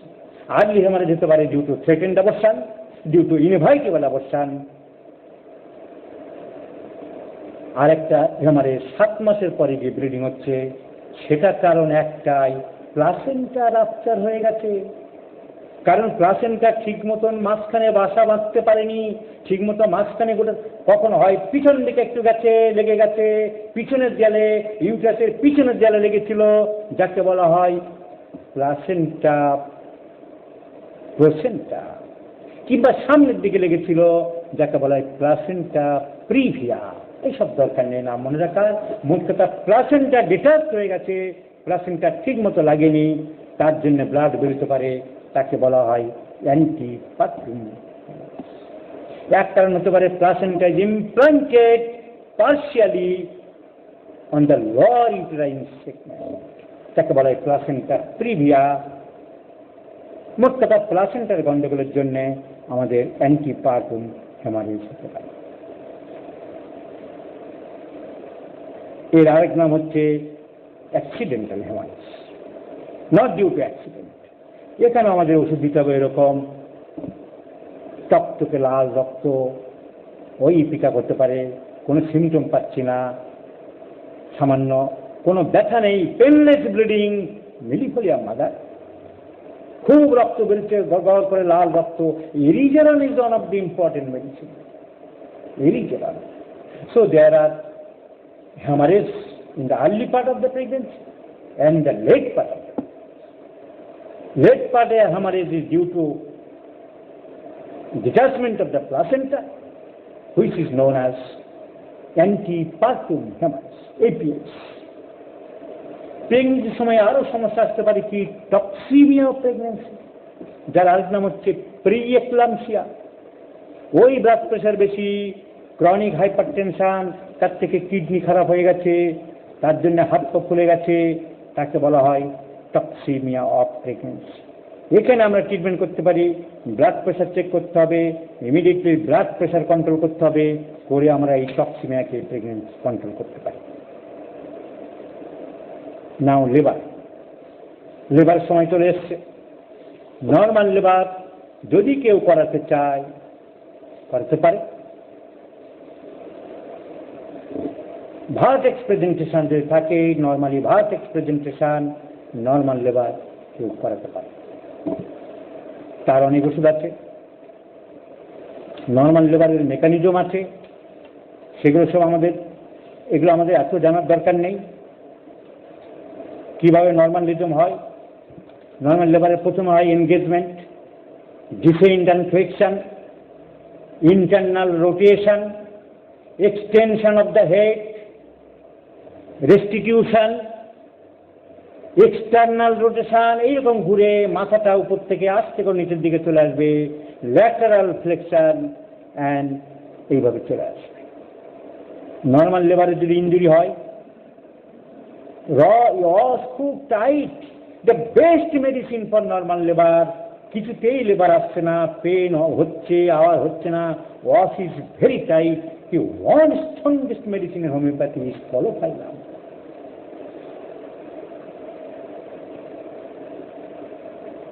দরজা জানলা খুলে দিতে বলে, রাগারাগি করছে, লাফালাফি করছে, জিনিসপত্র ভেঙে ফেলছে, গালি গালা সৃষ্টি খারাপ করছে, কেমন মিলা।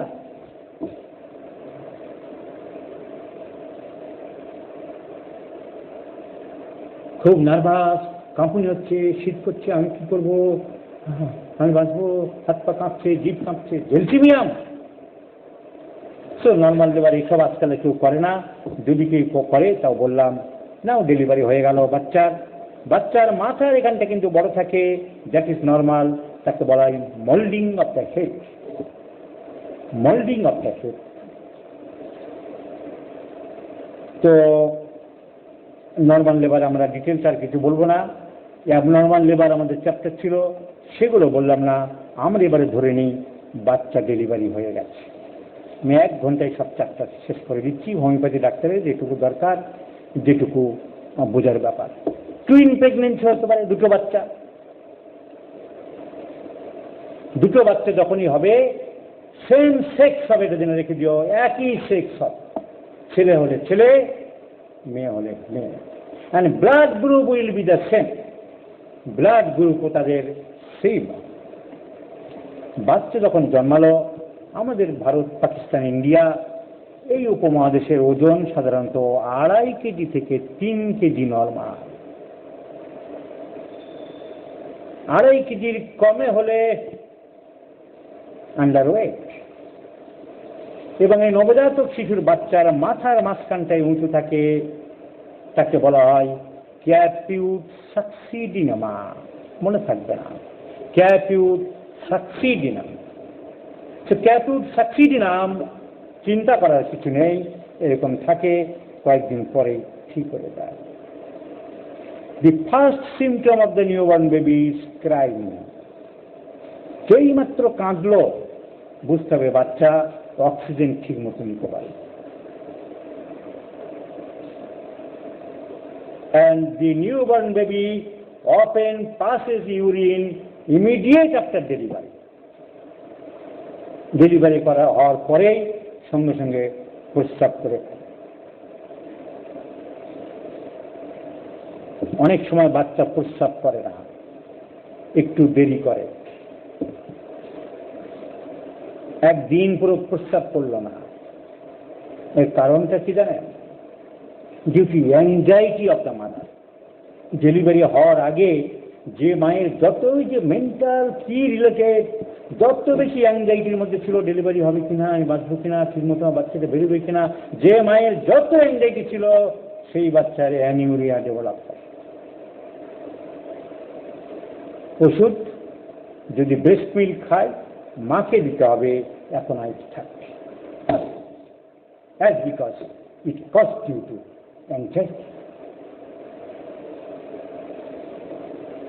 So newborn baby ক্যাপিউট সাকসিডিনাম থাকতে পারে। আর ফ্লেকশন, বাচ্চা মায়ের পেটে যেভাবে ফ্লেকশন থাকে, hands over the arm over the chest, legs over the Thai over the pelvis, বাচ্চা ওইভাবে শুয়ে থাকতে চায়, কারণ এতদিনের অভ্যাস যাবে কোথায়। তাই বাচ্চা যতই তুমি সোজা করে দাও, টান টান করে দাও, বাচ্চা ফ্লেকশন হতে চাইবে, ডাকতে চাইবে সবসময়। এবং আমাদের মানুষের ধর্মই হলো ফ্লেকশন, ভাঁজ। We learn in flexion.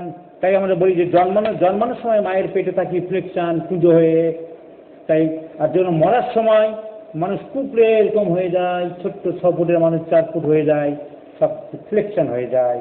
আর গুরুজনরা বললে আমরা কি করি? এই যে পাকা মালগুলো আছে ওদের কথা ছাড়ো, এছাড়া আমরা গুরুজনদের সম্মান করি, মাথা নিচু করে ফ্লেকশন।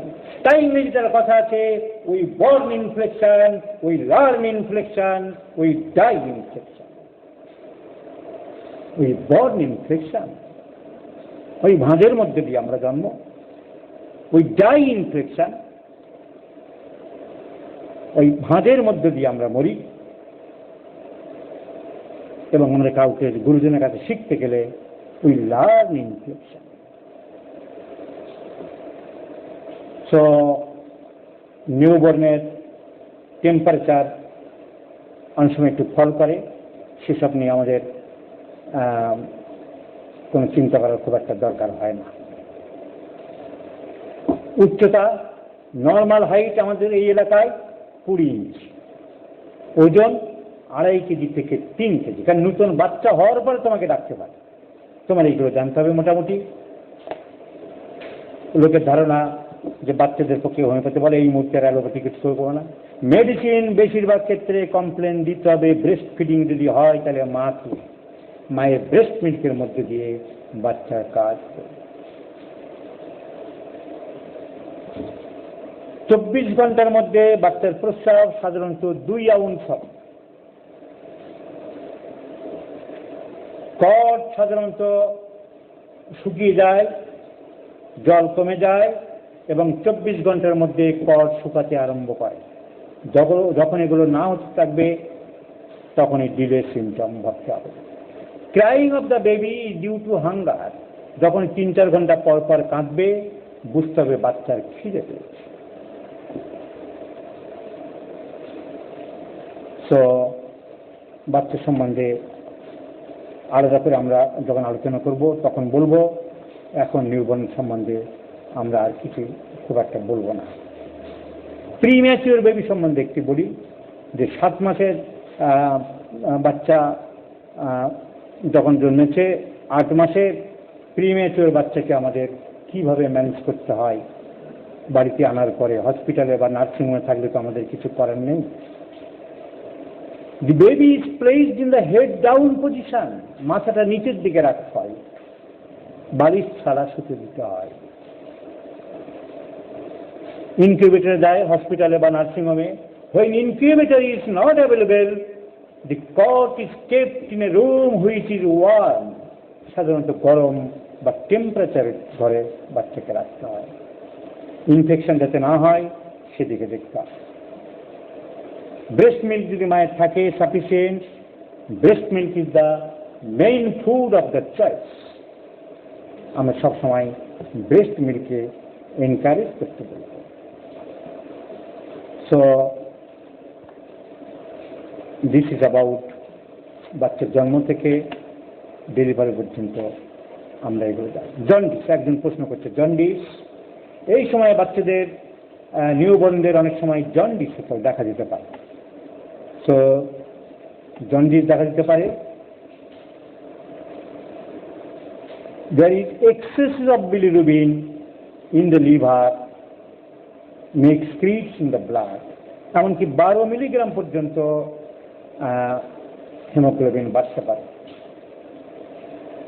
Conjugated bilirubin. সেটা ভয়ের কিছু না, that is normal. This is called physiological jaundice. সেই জন্ডিস নিয়ে আমাদের চিন্তা করার খুব একটা কিছু থাকে না। তো এরপরে যদি কারোর প্রশ্ন থাকে,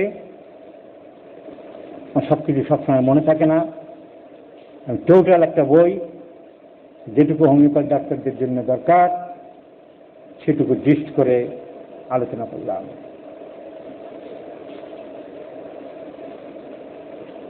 আগামীকাল আলোচনা করব physiology blood. What is blood? What is the composition of blood? What do mean by coagulation of blood? What are the coagulation factors? এই সম্বন্ধে আলো প্রত্যেক সাবজেক্টেই। তারপরের দিন অ্যানাটমির একটা টপিক আলোচনা করব, তারপর দিন প্যাথোলজির একটা টপিক আলোচনা করব। You should know, you should well aware that for every subject, for each individual subject, it may be required separate or different teachers from the different parts. But in this, who are my followers, for whom, for they, for you, Dr. Robin Burman is one in world. Good night. তার প্রশ্ন থাকলে লিখবে, আমি post